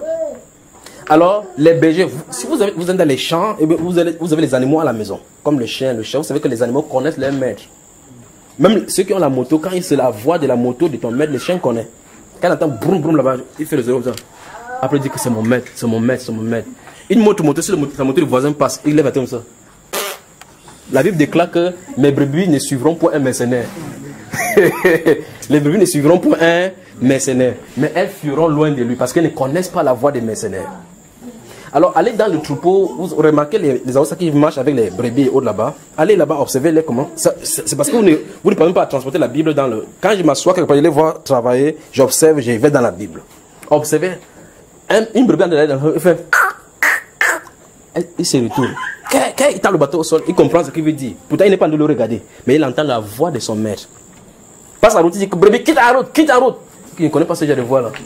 Quitte la route, mais tu veux le sauver là, quitte la route. Il ne comprend pas ce genre de voix. Et Jésus dit, mes brebis entendant ma voix, elles viendront, n'est-ce pas? Il dit, je leur donne la vie éternelle, elles ne perdront jamais. Personne ne les arracherait de mes mains, donc ils ne peuvent pas se perdre. Dans les histoires que tu vas aller te perdre, tu vas te faire, c'est des histoires. Aucun des brebis du Seigneur n'ira jamais en enfer, jamais. C'est ce qu'il a dit parce qu'il est venu pour payer pour eux, tous, une fois pour toutes. Alors, l'apôtre Paul dit donc que si vous êtes parmi le groupe là, vous serez ressuscités. C'est ce qu'il a dit de dire. Alors, donc, ceux-ci se considèrent donc. Et au chapitre 3 des Colossiens qu'on a lu là, il dit que ceux-ci, ils ont les regards toujours fixés en haut. Ils s'affectionnent aux choses d'en haut. Si ils commencent à prêcher sur d'en haut, ils commencent à sortir un à un là-dedans, je laisse à ce niveau-ci. Donc, il s'agit de lui là maintenant. Donc, ça veut dire quoi? Christ en allant à la croix, est-ce que tu étais parmi le nombre? Si c'est oui, tu es ressuscité avec lui. Parce qu'en réalité, Colossiens 3 qu'on a lu là n'est pas encore fini. Il dit car, disons ça. Colossiens 3, verset 1 et 2 encore. Allons-y, frère. Tu y es. Colossiens chapitre 3. Si donc oui. Vous êtes ressuscité avec Christ, oui. Cherchez les choses d'en haut où Christ est assis à la droite de Dieu. Donc, il suffit seulement de vous poser la question, ton cœur te porte à quelle direction? Et vous savez à quel niveau vous vous trouvez. Parce que vous montez, vous descendez, vous ne pouvez pas faire une marche arrière comme on va faire rentrer des CD pour aller mourir avec Christ. Jamais. C'est lui qui prend les décisions dès le départ. Parce que même si tu arrives là-bas à côté de la croix, il est comme ça, tu es comme ça. Il faut encore un autre paramètre. Le paramètre, c'est qu'avant il dit que la terre soit, si ton nom était dans le livre, tu avances dans la croix avec lui. Miséricorde et miséricorde. Si vous comprenez les choses de Dieu, vous devenez tout petit, vous voulez disparaître devant lui. Donc la personne qui a conçu ce monde avant de dire que la terre soit, avait prévu que Junior serait en train de prêcher. Alors, de venir le combattre, c'est lui que vous allez combattre. Vous voyez le problème, n'est-ce pas, frère? Chaque personne qui sera sauvée, quand tu réalises que tu es sauvé, c'est prédestiné, préparé, car nous sommes son ouvrage, ayant été préparé, créé en Jésus-Christ pour les bonnes œuvres que Dieu a préparées d'avance afin que nous les pratiquions. Est-ce que vous comprenez? Donc voilà le principe qui est simple dans le Nouveau Testament. Le principe, c'est qu'il est venu racheter les siens. Racheter. Quand on dit racheter, comprenez bien le mot. Les racheter, ça veut dire qu'on nous avait perdus. Vous savez, où les gens, dans le mot, vous jouez le côté, vous mettez quelque chose en gage. On gagne la chose. Votre moto, vous dites, attendez, il faut qu'il vienne. Donc, vous jouez le jambo, vous déposez votre moto. Ça ne va pas, d'autres personnes mettent même les enfants là-bas. On gagne l'enfant. C'est son enfant. Prenez le cas de l'enfant, l'être humain. C'est son enfant. Mais on a gagné l'enfant. Par suite de quelque chose de mauvais, on a gagné l'enfant. Là où il est là, il n'a pas de main forte pour prendre l'enfant parce que quelque chose doit être fait. Un prix doit être payé. Alors il faut qu'il trouve le prix à payer pour prendre cet enfant. C'est exactement ce qui se passe avec le Seigneur et nous. Alors il est venu payer le prix. Parce que sa loi exige que le salaire du péché c'est la mort. Mais qui doit mourir pour qui? Puisque personne parmi la génération n'est parfait. Personne ne peut mourir. Est-ce que vous comprenez? Il faut que quelqu'un qui est innocent vienne mourir. Qui n'a pas commis de tels péchés. Parce que le prix du sacrifice, c'est que ce soit quelqu'un de parfait. C'est pour ça que dans cette Genèse chapitre 22, il a pris Isaac comme le type de Christ. Le premier-né. Alors, arrivé là-bas, Dieu a donné un substitut à la place. C'est pour ça qu'on dit là-bas que le Seigneur se pourvoira. C'est pourvoira. Donc il prophétisera que Dieu lui-même viendra. Le Seigneur se pourvoira que le Dieu pourvoira. Pourvoira, ça veut dire qu'il va donner. Ce pouvoir, ça veut dire qu'il viendra lui-même. C'est terrible, depuis la Genèse. C'est ça, frère. Alors donc, c'est l'œuvre là. Dieu a perdu des choses. Je suis venu afin que mes brebis. Il n'a pas dit les brebis, mais. Donc, elles étaient à lui. Quelque chose est arrivé, ils ont perdu. Mais il est venu donner donc le prix. Et puis, il récupère maintenant ses brebis. Donc, si tu fais... Il fait... Tu n'entends pas ce son-là. C'est que tu n'as pas été entraîné à entendre. Donc, tu ne viendras de toute façon pas. Vous comprenez la gravité, n'est-ce pas? Et même si tu te rends compte que c'est grave, que tu n'es pas parmi, que vas-tu faire? Rien à faire. C'est l'évangile là maintenant. Dieu a tant aimé le monde qu'il a donné son fils à faire quiconque croit en lui. N'importe qui, tu peux croire. Comment tu vas faire pour croire? Alors on a dit que pour que tu sois sauvé, c'est pas grave, ça ne vient pas de toi. Comment? Hein? Et nul ne peut venir au Père, à lui, si ça lui a été donné. Il faut que Dieu te donne dès le départ pour que tu viennes. Ainsi, quiconque a reçu son enseignement vient à moi. Quand est-ce que tu reçois l'enseignement de Christ pour venir? Dès le départ.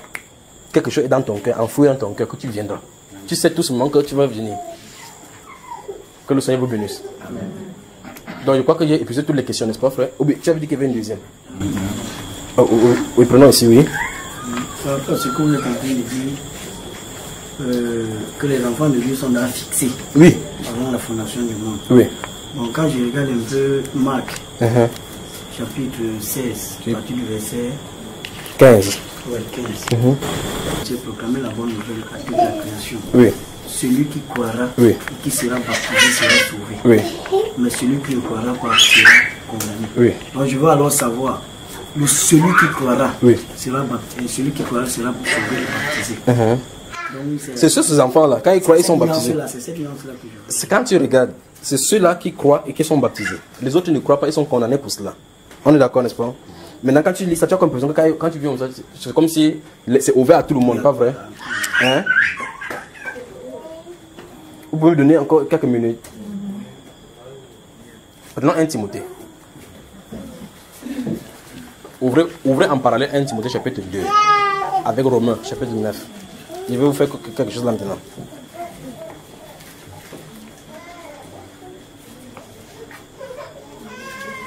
Donc, on va parcourir 3 passages maintenant. C'est vrai que je vais condenser aussi. Donc, ouvrez Romains chapitre 1. On y avait été aujourd'hui. Romains chapitre 9 et 1 Timothée chapitre 2. S'il vous plaît, suivez les enfants. C'est pour cela que, une fois de plus, je vous dis encore qu'il faut amener la Bible en harmonie et comprendre surtout le langage de Dieu. Lorsque vous lisez ceci, vous avez comme l'impression que quand on dit allez prêcher, on va aller s'asseoir que on prêche, que les gens vont venir. C'est pas ça que l'on est en train de parler. C'est pas ça que l'on est en train de parler, d'accord? Ok, vous avez ouvert quel passage en premier? Ok, lisons le verset 4. Qui veut que tous les hommes soient sauvés. Stoppons là-bas. Et parvient à la connaissance de la vérité. Donc l'apôtre Paul, manifestement, il dit ici que je veux que les hommes prient. Qu'avant toute chose, qu'on prie pour les hommes qui sont élevés en dignité, n'est-ce pas? Il dit car c'est la volonté de Dieu que tous les hommes soient sauvés et parviennent à la connaissance de la vérité. Vous avez ce qui est écrit là-bas? Alors lorsque vous lisez ceci en français, vous avez comme l'impression que Dieu veut que tout le monde entier soit Sauvé. C'est pas ça, frère? Vous êtes fatigué? Vous comprenez ce que ça veut dire? Quand vous lisez ceci, vous comprenez que Dieu veut que tout le monde entier soit sauvé. Commençons à nous arranger la situation. Qu'est-ce qu'il vous a demandé de répéter tout à l'heure? Que quoi? Que c'est pas à la foi qu'on est. Comment on fait pour avoir la foi? Hein? Qui donne la foi? Qui donne ça? Ok. Expliquez-moi pourquoi quelqu'un va le recevoir et l'autre n'a pas. Comment? C'est Dieu qui choisit. Ok. Dans ce cas-ci, c'est lui qui choisit qui doit être sauvé. Comment dit-on ici que c'est sa volonté que tout soit sauvé? Donc, normalement, tous doivent avoir la foi. Ça veut dire qu'il y a quelque chose qui ne va pas. Il faut comprendre ce qu'on a dit ici. Vous comprenez la situation, n'est-ce pas? On dit, dans ce Éphésiens chapitre 2, versets 6 à 9, que je vous ai fait citer, il dit que nous sommes sauvés par la grâce, par le moyen de la foi. Et cela ne vient pas de vous. C'est un don de Dieu. Et un don, on ne mérite pas. Grâce veut dire faveur imméritée. Pourquoi celui-ci a la faveur imméritée, l'autre n'a pas la faveur imméritée? Pourquoi? Parce qu'il n'a pas la marque de Dieu. Alors dans ce cas, comment dit donc ici, là, qui dit que c'est sa volonté que tous les hommes soient sauvés? Vous voyez le problème dans la Bible, n'est-ce pas? Vous voyez le problème dans la Bible? Ajoutez le verset que tout le monde connaît, Jean chapitre 3, verset 16. Car Dieu a tant aimé le monde qu'il a donné son Fils afin que qui? Voilà bien. Regardez bien quiconque en esprit. Si quiconque croit en lui ne périt pas, mais qu'il ait la vie éternelle. Et que pour que tu crois, il faut que tu sois donné. Et ce n'est que lui qui peut te donner pour que tu sois sauvé. Pourquoi d'autres personnes ne croient pas et que c'est sa volonté que tout le monde soit sauvé?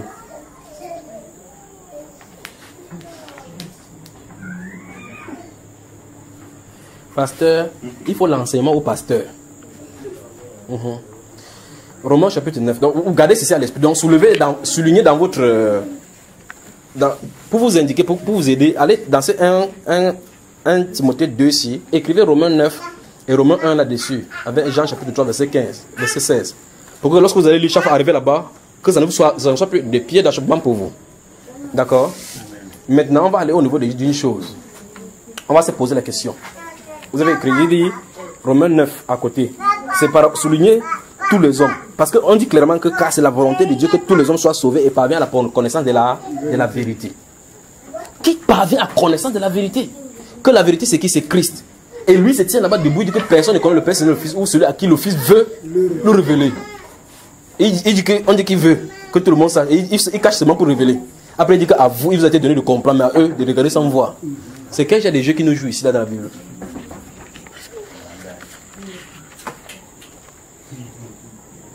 Donc alors dans Romains chapitre 9, donc, vous y êtes. Lisons le verset 17. Qu'est-ce que ça dit? Car l'Écriture dit à Pharaon, Oui. je t'ai suscité à dessein pour montrer en toi ma puissance, Oui. et afin que mon nom soit publié par toute la terre. Oui. Ainsi, il fait miséricorde à qui il veut. Stop. Ça cause un problème. Parce que s'il fait miséricorde à qui il veut, ce n'est pas normal. Parce qu'il est censé donner à tout le monde pour que sa volonté s'accomplisse. Ici, on commence à dire que ce n'est pas à tout le monde. C'est à qui il veut, il choisit qui il veut. Si ça te, il veut dire que si ça te choque, ça te choque. Je crois qu'il faut choquer les gens avec la Bible si on a comme ça. Avançons, frère. Ainsi, il fait miséricorde à qui il veut et il endurcit qui il veut. Hein, frère? Le il l'a mis pour qui? Pour qu'on soit sûr. Pour Dieu. Donc en fait, c'est clair que ce n'est pas Satan, pas vrai? Alors maintenant, continuons le verset. Tu me diras pourquoi blâme-t-il encore? Stop, c'est la question qui vient automatiquement. Parce que pour que celui-ci croit, celui-ci ne croit pas, ça ne dépend pas d'eux. Et que celui-ci ne croit pas, et que celui-ci croit, ça ne dépend pas d'eux. La question normale, c'est que dans ce cas, pourquoi on va venir juger les gens? Suivez ce que la Bible dit par la suite. Le vase d'argile. Et tu me diras pourquoi blâme-t-il encore? Car qu'est-ce qui résiste à sa volonté? Qui est-ce qui résiste à sa volonté? C'est là où je voulais vous entraîner. On parle, on dit que... Répondez seulement à la question. Répondez. Ok, donc on va joindre les deux versets ensemble. 1 Timothée 2,4 dit quoi? Que c'est sa volonté que les gens soient... L'autre aussi dit clairement, et vous êtes d'accord, vous n'avez pas de deux réponses que de dire que personne ne peut résister à sa volonté. Dans ce cas, il serait plus Dieu. Si c'est sa volonté que tous les gens soient sauvés, et que personne ne peut résister à sa volonté, pourquoi les gens vont en enfer? Ou mieux, pourquoi les gens ne sont pas sauvés? Nous sommes d'accord qu'il y a des gens qui ne seront pas sauvés. Alors, mais c'est sa volonté que les gens soient sauvés. Pourquoi ils ne sont pas sauvés? Parce que personne ne peut résister à ça. Même s'il veut te sauver, même si tu veux, même si tu ne veux pas, il te sauve. Parce que la première année que nous sommes ici en 2015, lui il est mort depuis, il est mort pour ceux qu'il a connus d'avance. Donc, il t'a sauvé avant que tu ne sois né. Sans ton consentement. De même qu'il t'a créé homme ou bien femme sans te demander pourquoi. Tu es balancé dans la famille là. Si votre famille est foirée, c'est ton problème. Il t'a décidé que tu viens là-bas.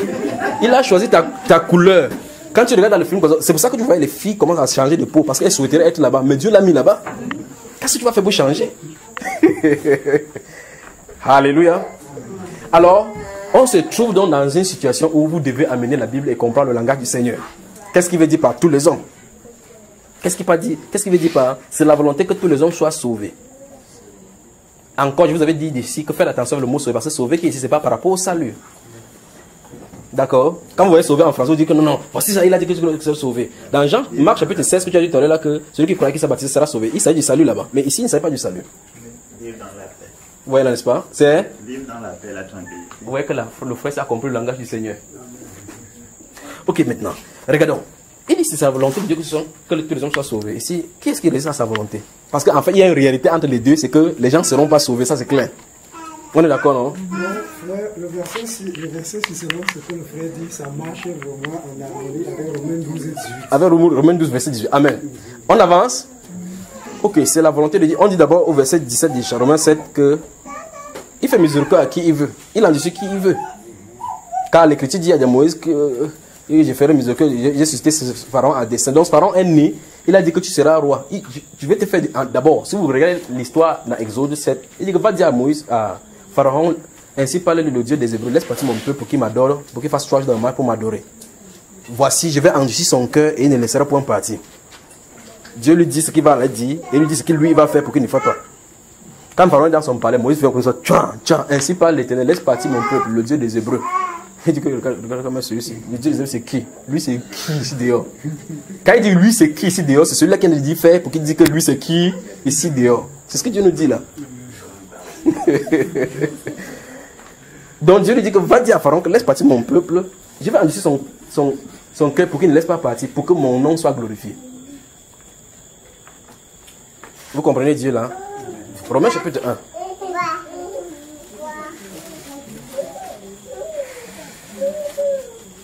Ça entre les circuler dans vos veines, n'est-ce pas? Ça vous fait la joie dans le cœur. Si ça titille votre cœur, si vous entendez ce genre de message, si ça vous fait mal au cœur, la sémence commence à indiquer dans quelle direction. Ça commence à indiquer dans quelle direction vous êtes, tout simplement. Parce que si vous comprenez ce que Dieu en a fait, vous comprenez, la joie commence à venir sur votre cœur. On y va, j'ai dit Romains chapitre 1.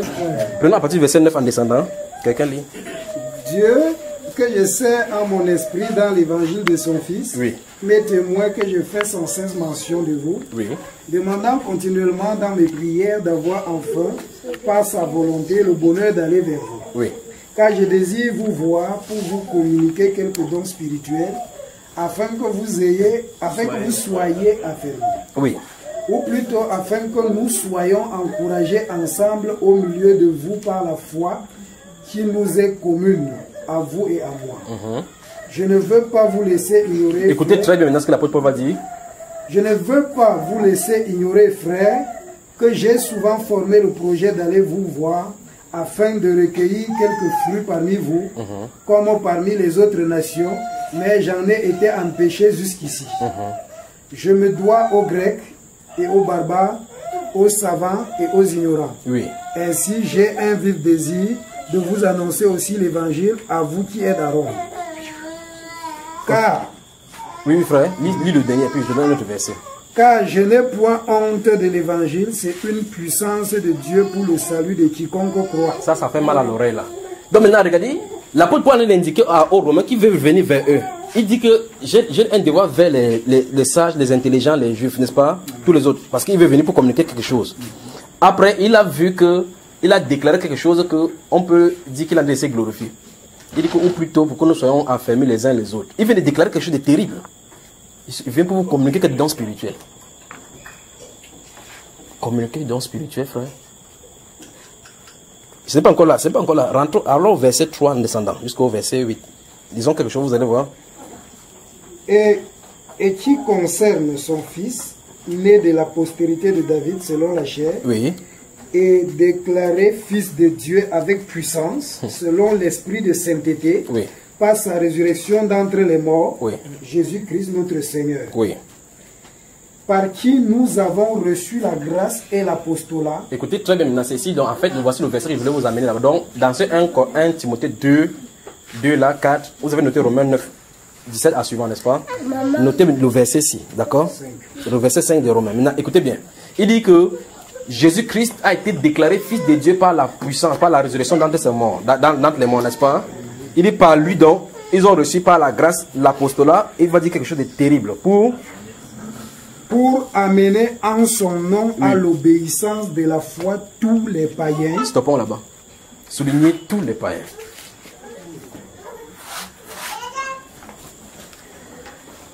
L'apôtre Paul est en train d'expliquer dans là, si vous comprenez le langage, si vous comprenez terre à terre, il veut dire que le but de l'évangile c'est d'amener tout le monde entier, en dehors des juifs, à croire en Jésus.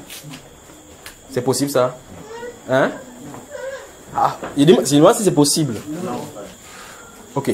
Il dit que nous avons reçu la grâce et l'apostolat pour amener en son nom à l'obéissance de la foi tous les païens. Tous les païens. Parmi lesquels vous êtes aussi. Vous êtes aussi, vous les païens qui sont à Rome là. Vous qui avez été appelés par Jésus-Christ. Vous entendez? Il finit de dire quelque chose après comment compliqué. Vous qui avez été appelés. Il ne pas dit tous les Romains. Parce que tous les Romains sont des païens. Donc on a dit que vous qui avez été appelés, il réduit là le nombre. Mais maintenant, il faut seulement que vous compreniez que tous les païens, tout le monde, dans la Bible n'a pas le sens que vous dites que tout le monde entier, ça veut dire que tout le monde entier. C'est le langage du Seigneur ici là-dedans. D'accord? Il dit, la grâce c'est qu'on n'amène pas la foi au nom du Seigneur Jésus-Christ tous les païens. C'est écrit ici tous les païens. Et vous ne pouvez pas faire dire autrement. Si vous lisez tous les païens, ça suppose que chaque individu, en dehors des juifs, doit être sauvé. Est-ce que c'est possible? Dans ce cas, tous les païens doivent être compris autrement. C'est aussi simple que possible, pas vrai? Donc ils ont reçu la grâce et l'apostolat pour amener à la foi par son nom, à l'obéissance de la foi, tous les païens. Donc tous les païens, dis à ton voisin, tout n'est pas tout. Même comme tout est écrit tout. Voilà, c'est pas tout là. Donc c'est pas ça. Ça veut dire qu'il faut comprendre ce que Dieu lui voulait dire. D'accord? Donc pour un bel exemple, donc, prenons les derniers versets, je vais vous montrer cela et puis on va sortir d'ici. Jean chapitre 6. Il y aura plusieurs fois, je vous ai montré ce passage-là. Ouvrez Jean chapitre 6 et en parlez avec Esaïe. Ça pénètre là, n'est-ce pas? Vous m'avez fait, j'ai dit que laissez-moi répondre à la question aujourd'hui. Vous êtes dans Jean chapitre 6. Ok. Quelqu'un lit le verset 45. Frère, lis-nous ça. Verset 45 de Jean chapitre 6. Il est écrit dans les prophètes. Oui. Ils seront tous enseignés de Dieu. Soulignez encore tous. Vous avez, je vais vous montrer seulement quelque chose dans la Bible pour que vous compreniez le principe. C'est-à-dire que quoi? Vous n'allez pas dans la Bible avec la méthode de littérature. Ne faites ça, vous allez vous fracasser vraiment. Fracasser. On va s'arrêter à un moment donné où il n'y a pas de points. Alors que la règle française dit qu'on s'arrête, on met un point. Ok. Il dit qu'il est écrit dans les prophètes. C'est Jésus. Souvenez-vous, c'est Jésus qui en a parlé dans Jean chapitre 6, du début jusqu'à la fin. Il dit qu'il est écrit dans les prophètes. Ils seront tous enseignés des dieux. Tous enseignés des dieux. Après, il dit, ainsi donc. Qu'est-ce qu'il dit? Quiconque a entendu le Père et a reçu son enseignement vient à moi. Donc, soulignez quiconque et soulignez tous. Il y a quoi, frère? Il y a le tri encore dans quiconque. Donc, je vais dire ceci. Voici des choses qui ont créé problème ici, c'est la lecture. On lit la Bible avec l'intellectualisme. Si on lit avec... si vous avez le plan de Dieu devant de vous, vous n'aurez pas de problème en allant dans la Bible. Quand les gens vont dans la Bible, ça les énerve seulement. En 2009, j'ai prêché sur la prédestination. Il y a un frère qui est parti dit que non. Si c'est comme ça que tu prêches, il ne croit pas. 3 ans après, il est revenu comme frère junior. C'est que je dis là, c'était vrai. C'était quoi? Il dit prédestination. Il dit ok, si tu as compris, va avancer là où tu partais. Il ne prêche pas que tu viens d'ici. C'est pour que tu comprennes ce que Dieu a fait. Si tu es parmi, gloire à Dieu. Si tu n'es pas parmi, tu dis que ok, si c'est comme ça, alors je me fâche. Fâche-toi. C'était prévu que tu devais te fâcher. Donc il dit, il est écrit dans les prophètes. Jésus, notre Seigneur, a cité les prophètes. N'est-ce pas? Il dit, il est écrit. Souvenez-vous, c'est lui la parole manifestée. Donc ça veut dire qu'il ne peut pas faire l'erreur sur la parole, sur lui-même. Il dit qu'il est écrit dans les prophètes. Ils seront tous enseignés de Dieu. Et souvenez-vous, lorsque nous enseignons à l'OPOM par rapport à ces 6 jours-là, je vous avais dit que l'un des piliers, et gardez ceci, ça va vous arranger dans les Écritures. Quand une chose est dite dans l'Ancien Testament d'une certaine façon, et dans le Nouveau Testament c'est dit autrement, ça ne contredit pas ce qui est écrit dans l'Ancien Testament. Ça amène davantage de lumière parce que c'est le Nouveau Testament qui va amener la lumière. C'est ce qu'on avait dit, n'est-ce pas? C'est un pilier fondamental pour lire les Écritures. Sinon, tu vas lire dans l'Ancien Testament, on dit que ainsi parle l'Éternel. Tu cherches dans le Nouveau Testament, tu ne vois pas. Il est parti haut. Il a évolué. Il a disparu, il a fondu en Jésus-Christ. Amen. Amen. Donc, le verset, notre Seigneur fait référence dans Ésaïe au chapitre 54, le verset 13. Ouvrons donc là-bas dans Ésaïe. Donc, maintenant, lisez cela en parallèle et voyez maintenant que le prophète a dit ça d'une façon, Jésus-Christ dit ça d'une façon illuminée, n'est-ce pas? Vous qui avez lu 2 noir si la couverture, ils ont fait l'erreur par le renvoi là-bas, ils ont écrit le verset 45, chapitre 47 de 54, corrigez cela. Donc, remarquez, ils ont fait l'erreur là, n'est-ce pas? C'est 45, ils ont mis, c'est 54. Bon, je veux que quelqu'un me lise le verset 13 du chapitre 54. Tous tes fils seront... Non, pas comme ça. Allons-y, lis-nous ça haute voix, frère. Tous tes fils seront disciples de l'Éternel. Allons-y encore ici. Tous tes fils seront disciples de l'Éternel. Oui. Et grande sera la prospérité de tes fils. Vous entendez ce qu'il dit là? Vous entendez ce que le prophète a dit? Oh, maintenant, si vous comprenez, depuis le verset 1, il parle de la femme stérile et la femme qui enfante. Oh, à la femme stérile, on dit que réjouis-toi, toi qui n'as pas enfanté. Élargis l'espace de ta tente. C'est pas ça? On parle des païens là. Parce que du côté des païens, le nombre de sauvés sera plus grand que chez les Israéliens. Galates chapitre 4 nous explique ça, des 2 alliances entre Agar et Jérusalem. Et la femme Sarah, on a vu ça la dernière fois, pas vrai? Ok. Maintenant il dit, tous tes fils seront disciples de l'Éternel. Tous tes fils seront disciples de l'Éternel. Tous tes enfants seront disciples de l'Éternel. Ok. Jésus vient dire qu'en réalité, Isaïe voulait plutôt dire que celui qui reçoit mon enseignement va venir. Lisons encore le verset chapitre 6, verset 45. Allons-y encore. Nul ne peut venir à moi. Non, verset 45 du chapitre 6. Il est écrit dans les prophètes. Oui. Ils seront tous enseignés de Dieu. Stoppons là-bas. Est-ce que c'est ce que Isaïe a dit?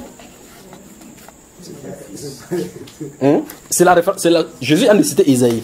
Est-ce que Isaïe a parlé de l'enseignement? Il a dit tous ces fils sont les disciples de l'Éternel. Maintenant, le problème c'est que le disciple c'est celui qui suit un enseignement. On suit un enseignement pour être un disciple, pour suivre quelque chose. Disciple, c'est celui qui a suivi une discipline, donc un enseignement pour ses disciples. C'est n'est-ce pas? Donc c'est contenu dans le message d'Ésaïe. C'est pour dire donc quoi qu'il faut qu'on s'aventure sur le terrain de Dieu pour interpréter l'écriture du Seigneur comme la manière dont il a dit. Si c'est un peu comme j'avais dit vous êtes des dieux. Vous avez vu comment c'est sorti là, n'est-ce pas? Maintenant vous lisez, j'avais dit vous êtes des dieux. Jusqu'à dire que vous êtes tous des fils, vous êtes dieux, ceux à qui la chrétien a été annoncé. Et puis ça règle le problème. Il dit tous tes fils seront disciples de l'Éternel. Et ici il dit quoi? Ainsi quiconque a entendu le Père et a reçu son enseignement vient à moi. Comment venir à Jésus? Il y a deux choses qu'il a citées ici. Comment venir à Jésus? Entendre le Père, recevoir l'enseignement. Je peux vous donner un exemple, vous me dites à quel moment il a fait. Hein? Je vous donne 3 exemples. Hein? Voici André. Voici Nathanaël. Nathanaël lit son livre. Regardez, Nathanaël lit son livre. André vient dire que viens. On a trouvé celui dont Moïse a parlé en Galilée. Jésus qui c'est Nazareth. Il dit, qu'est-ce que quelque chose de bon peut sortir par là-bas? Ouais, laisse là, ils sont les fossés, les caïfs là prennent seulement les dîmes de gens partout, ils mangent. Viens et il fait pas. Jusqu'à ce qu'il tourne vers lui. Voici un Israélien en qui il n'y a point de fraude. Rabbi, d'où me connais-tu? C'est les chances qu'ils ont eu là-bas. Rabbi, d'où me connais-tu? En vérité, avant que ton frère, on t'appelle sur le figuier, je t'ai vu. Pas que je t'avais vu, je t'ai vu. C'est ta position que j'avais mise pour t'appeler. Je t'ai vu. Je t'ai vu. Pas qu'il a regardé, parce qu'on regarde, on voit avec les yeux. Vu, c'est identifié. Il dit, je t'ai vu. À cet instant-là, il a dit, tu es le roi d'Israël. Tu es le Christ. Alors qu'avant que celui-là ne vienne, il s'est tué à montrer aux gens d'après les Écritures qui il était. Il n'a pas prêché à celui-ci. Il a seulement dit, c'est qui en était là-bas. Il a dit que tu es le roi d'Israël. Comment il a su dans l'Écriture que Sophonie chapitre 3, verset 17 disait que le roi d'Israël viendra au milieu de son peuple? Comment il a su? J'ai dit par rapport à ceci, où il dit que ainsi donc quiconque a reçu son enseignement et a entendu sa voix vient à moi. À quel moment Nathanaël a reçu l'enseignement et a entendu la voix du Père? Donne-moi la lettre, je vais te montrer comment les gars là écrivent quoi, alléluia, alléluia. Donne-moi la lettre dans les dérives théologiques. Ne sois pas distrait. Il coupe pas tant que c'est le roi dedans. Toi, boum. Saul. Pourquoi me persécutes-tu? Qui es-tu? Écoutez. Qui es-tu? Seigneur. Comment quelqu'un peut poser la question sur qui es-tu après mettre Seigneur sur ça? Qu'est-ce qui s'est passé, frère? Je suis Jésus de Nazareth que tu persécutes. Il te sera difficile de regimber contre les aiguillons. Que veux-tu que je fasse? Lève-toi, entre dans l'avion, on te dira. À cet instant-là, qu'est-ce qui s'est passé? Voici par exemple Lévi, au devant le temps, 25, 26, paie ta dîme. 25, 26, mets là-bas, 25, il se tient là-bas. Lève-toi, suis-moi. Il avance. Il se lève, il est derrière lui. Parce que Jésus a dit ainsi, quiconque a entendu son enseignement et a entendu se voir, viens à moi. Lévi comptait l'argent. Quand est-ce qu'il a reçu l'enseignement et a entendu sa voix pour venir à lui? Quand? Vous comprenez ça, frère? Vous comprenez? Ok. Dans Jean au chapitre 5, après cet homme-là qu'il a guéri là-bas à Bethsaida, on lui a posé des questions dans le temple, posé des questions fatiguées. Et puis il déclare que plus tard, donc Jésus est venu, il a rencontré le temps, il dit que voici, tu as été guéri, va et ne pêche plus, le peu qui ne t'arrive rien de pire. Après il commence à expliquer à celui qui l'a guéri, il est ici venu dans le monde pour un jugement, pour que ceux qui étaient aveugles voient et que ceux qui ne voient pas. Après il commence à dire que, il dit, souvenez la conversation entre Jésus et cet homme-là. Il dit qui est le Fils de Dieu afin que je croie en lui. Non, c'est dans Jean chapitre 9, l'aveugle de naissance. Qui est le Fils de Dieu pour que je croie en lui? Il dit que, je le suis, moi qui te parle. Il dit dans ce cas, je crois. Alors frère, quand est-ce que celui-là a reçu l'enseignement et écouté sa voix pour venir à Jésus? Vous devez sonder les Écritures pour comprendre le langage de Dieu. Sinon, vous allez chaque fois vous créer des pieds d'achoppement. D'accord, frère? Le maïs, la graine de maïs. Je vous ai toujours expliqué. Ou mieux, prenons, le maïs est petit. Vous avez vu le manguier? Vous-même, vous plantez la semence là, le noyau de la mangue. Ça grandit à un moment donné. Ça vous dépasse en taille. Ça vous dépasse en taille. Pour monter sur ça, il vous fait le chêne même jusqu'à ce que vous ne pouvez même pas accepter, pas monter. Pas vrai? Il y a tellement de feuilles là-bas au-dessus, tellement de branches à un moment donné. Pas vrai, frère? Le gros tronc là, que vous ne pouvez pas monter là-dessus, ça sort d'où? C'était dans le noyau, vous savez ça? Vous savez ça? Ainsi, donc si quelqu'un ne plante pas le noyau dans la terre, il ne peut pas voir le gros tronc d'arbre. Donc, le gros tronc, vous avez saisi ça? Si tu ne plantes pas le noyau là, tu ne plantes pas ça, tu ne peux pas voir le tronc d'arbre. Quand tu plantes, tu vois le tronc d'arbre. Mais pas le tronc d'arbre, c'est pas là où tu vois, ça se trouve à l'intérieur, mais tu ne sais pas tout simplement qu'il est là. Le nombre de fruits que ça va produire, ça ne sont pas d'ici pour venir là-bas, frère. Si vous prenez chaque fruit, vous comprimez comme ça, vous comprimez, vous comprimez, vous comprimez. Si vous pouvez comprimer l'arbre, comprimer tout, vous allez vous retrouver avec un noyau. Ça se trouve à l'intérieur. Ainsi donc, quiconque a reçu son enseignement. Alors maintenant, ce chapitre ici n'est pas fini. Disons la suite, il va dire ça clairement encore. Oui. Il dit quoi? C'est que nul n'a vu le Père. Non, non, verset 46 maintenant. Oui, Oui. sûr, verset 46. Ok, allons-y. C'est que nul n'a vu le Père, sinon celui qui vient de Dieu. Oui. Celui-là a vu le Père. Oui. En vérité, je vous le dis, celui qui croit en moi a la vie éternelle. Oui. Je suis le pain de vie. Laissez-moi ça, frère. Vous entendez ça? Donc il complique la vie aux gens. Après il dit que il est le pain de vie. Et ça commence à diviser les gens. Mais pourtant il dit que tous les fils seront disciples de l'Éternel. Il dit ainsi donc quiconque a reçu son enseignement vient à moi. Celui qui a reçu l'enseignement. Jésus ne dit pas que si tu reçois mon enseignement tu vas venir. Il dit que tu as reçu l'enseignement de Dieu. La révélation de Dieu. Tu vas venir. Après dans Jean chapitre 6 ça va dire que c'est pourquoi au chapitre 6 là toujours, lis le verset 65. Allons-y. Et il ajouta, c'est pourquoi je vous ai dit que nul ne peut venir à moi si cela ne lui a été donné par le Père. Stop. Donc c'est exactement ce qu'il voulait dire au verset 45. Vous savez, n'est-ce pas? Qui dit donc que je suis? Tu es Jean-Baptiste ressuscité, on t'a tué là-bas, c'est pour ça que tu es sorti faire la puissance comme ça. D'autres disent, tu es Jérémie, parce qu'on avait trop souffert, il n'a pas fait de miracles, il est venu faire ça maintenant. Et vous, que dites-vous que je suis? Tu es le Christ, le Fils du Dieu vivant. Simon, fils de Jonas, ce n'est pas la chair, ce n'est pas l'école de théologie, c'est mon Père qui t'a révélé cela. Qui a dit ça à Pierre à ce moment-là? Le Seigneur. Ok, nous y voilà. Nous y voilà. Nul ne connaît le Père sinon le Fils ou celui à qui le Fils veut le révéler. C'est pour Jésus-Christ explique, il dit que, souvenez-vous, c'est ici, c'est au verset 65 que tu as dit lui là, n'est-ce pas? Remonte à 63 en descendant à 64. Écoutez. C'est l'esprit qui vivifie. Oui. La chair ne sert de rien. Oui. Les paroles que je vous ai dites sont esprit et vie. Oui. Mais il en est parmi vous quelques-uns qui ne croient pas, qui ne croient point. Oui. Car Jésus savait dès le commencement qui étaient ceux qui ne croyaient point et qui était celui qui le livrerait. Vous avez entendu? Donc, étant debout comme ça, il sait exactement qui est exactement vous êtes.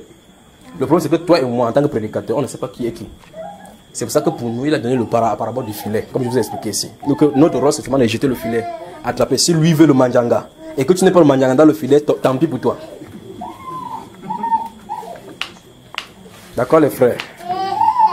Donc, il y a quelque chose de profond. Quand vous lisez la Bible, vous voyez tous, que amener à la foi aux païens, tous les païens.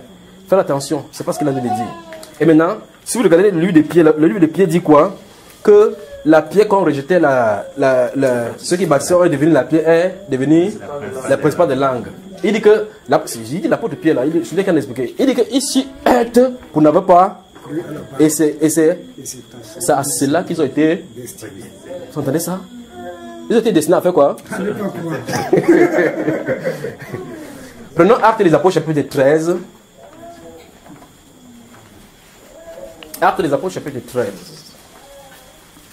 Donc vous allez faire n'importe comment, vous ne pouvez pas comprendre pourquoi tout le monde ne peut pas être sauvé. Donc, quand on commence à comprendre ceci, vous laissez seulement que le Saint-Esprit prêche au travers de vous. Il pêche celui qui doit prêcher. Il pêche celui qui doit entrer.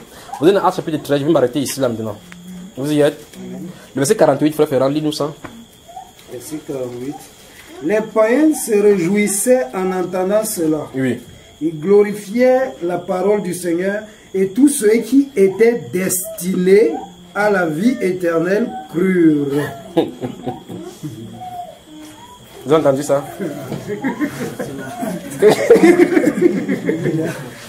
C'est comment bien frère. Donc ce niveau, la Bible, c'est là. Oui.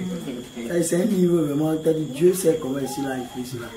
Juste pour que ces enfants qui sont destinés à lui comprennent. Absolument. Parce que ces parents-là qui vont lire ce livre n'importe comment, pas l'intelligent. Ils ne comprennent pas. Voilà pourquoi il y a la dissertation sur ça. Il y a trop de doctrine à dire. Parce que n'importe qui dit Vous permettez qu'on lit une dernière écriture.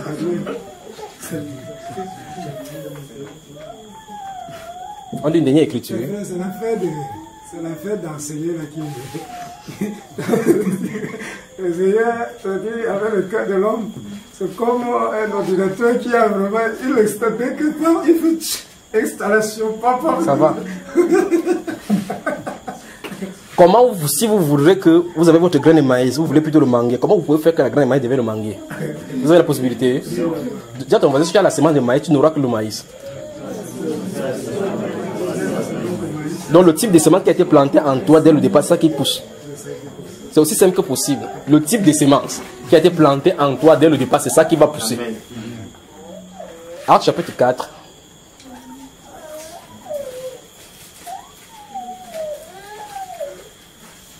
Donc j'ai fini vraiment ici cette fois-ci. J'ai fini vraiment cette fois-ci. Vraiment, j'ai fini. Lisons à partir du verset 23. Frère Ferrand, lit un peu à haute voix. Après avoir été relâchés. Donc j'explique le contexte. Au chapitre 3, Pierre et Jean sont devant le temple à 15 h pour aller prier, guérissent quelqu'un. La personne le suit, commence à glorifier partout. Il y a l'attroupement. Il commence à prêcher. Les gens sont jaloux. On vient les attraper pour jeter en prison le soir. L'ange va nous venir faire sortir pour dire allez prêcher. Après, on va l'attraper pour amener devant le Sanhédrin. On va les taper, dire on vous interdit pas de ces noms. Au verset 22, on dit qu'après avoir été relâché, suivons-les ensemble, d'accord? Allons-y. Après avoir été relâchés, ils allaient vers les leurs et racontaient tout ce que les principaux sacrificateurs et les anciens leur avaient dit. Souvenez-vous, ce sont les gens gardés de la tradition. Lorsqu'ils l'eurent entendu, ils élevèrent à Dieu la voix tous ensemble et dirent: écoutez la prière qu'ils vont faire. Écoutez très bien. Seigneur, toi qui as fait le ciel, la terre, la mer et tout ce qui s'y trouve. Oui. C'est toi qui as dit par le Saint-Esprit, par la bouche de votre Père, ton serviteur David. Non, lis ce qui est écrit, frère. Par la bouche de notre Père, oui, ton serviteur David. Oui. Pourquoi ce tumulte parmi les nations et ces vaines pensées parmi les peuples? Les rois de la terre se sont soulevés et les princes se sont ligués contre le Seigneur et contre son oint. Oui. En effet, contre ton saint serviteur Jésus, attention maintenant, que tu as oint, oui, Hérode et Ponce Pilate se sont ligués dans cette ville avec les nations et avec les peuples d'Israël pour faire tout ce que ta main et ton conseil avaient arrêté d'avance. Stoppez, soulignez. Donc, Pilate et Hérode sont venus seulement accomplir leur mission. Dieu avait décidé qu'ils feraient comme ça. En effet, le Seigneur Jésus-Christ était devant eux. Pilate, on est venu déposer devant le Seigneur Jésus-Christ, dit, on a entendu dire telle chose. Pilate l'a interrogé, il est resté calme. La Bible déclare que Pilate était tellement surpris du fait que quelqu'un qui va mourir ne s'inquiète même pas. Il dit, mais c'est à moi que tu ne parles pas? Tu ne crois pas que j'ai le décret pour te faire les relâcher, pour te faire ceci? Jésus a dit que si tu faisais ça pour chaque personne, sache qu'aujourd'hui ça va caler entre tes mains. Parce que toute décision que tu vas prendre, tu ne peux pas prendre aucune décision que ce qui vient d'en haut. C'est ce que Jésus lui a dit. Donc en fin de compte, on va tourner sur la terre, on va faire seulement ce que Dieu aura décidé. Parce que son plan, tout est en ordre. Il n'y a pas quoi que ce soit, qu'on ne vous trompe pas en disant que la terre est en train de se vérifier, que le soleil va finir, la terre se meurt, l'univers se rétrécit. Non. S'il y a une fin du monde, ça sera à la manière que Dieu a ordonné. Si le système doit s'arrêter, ce sera à la manière que Dieu a ordonné. L'histoire, la science, la foi donne raison à la Bible, que la Bible est authentique et que Dieu l'a écrit, prédit et annoncé des événements futuristes qui doivent arriver. Et les événements futuristes qui étaient jadis dans le temps passé se sont arrivés effectivement comme il l'a dit. Nous avons donc foi que comme il l'a fait, il le fera selon ce qu'il a dit. Donc, tu pourras faire seulement selon ce qu'il a dessiné pour toi. Que le Seigneur vous bénisse. Amen. Bonsoir mon frère.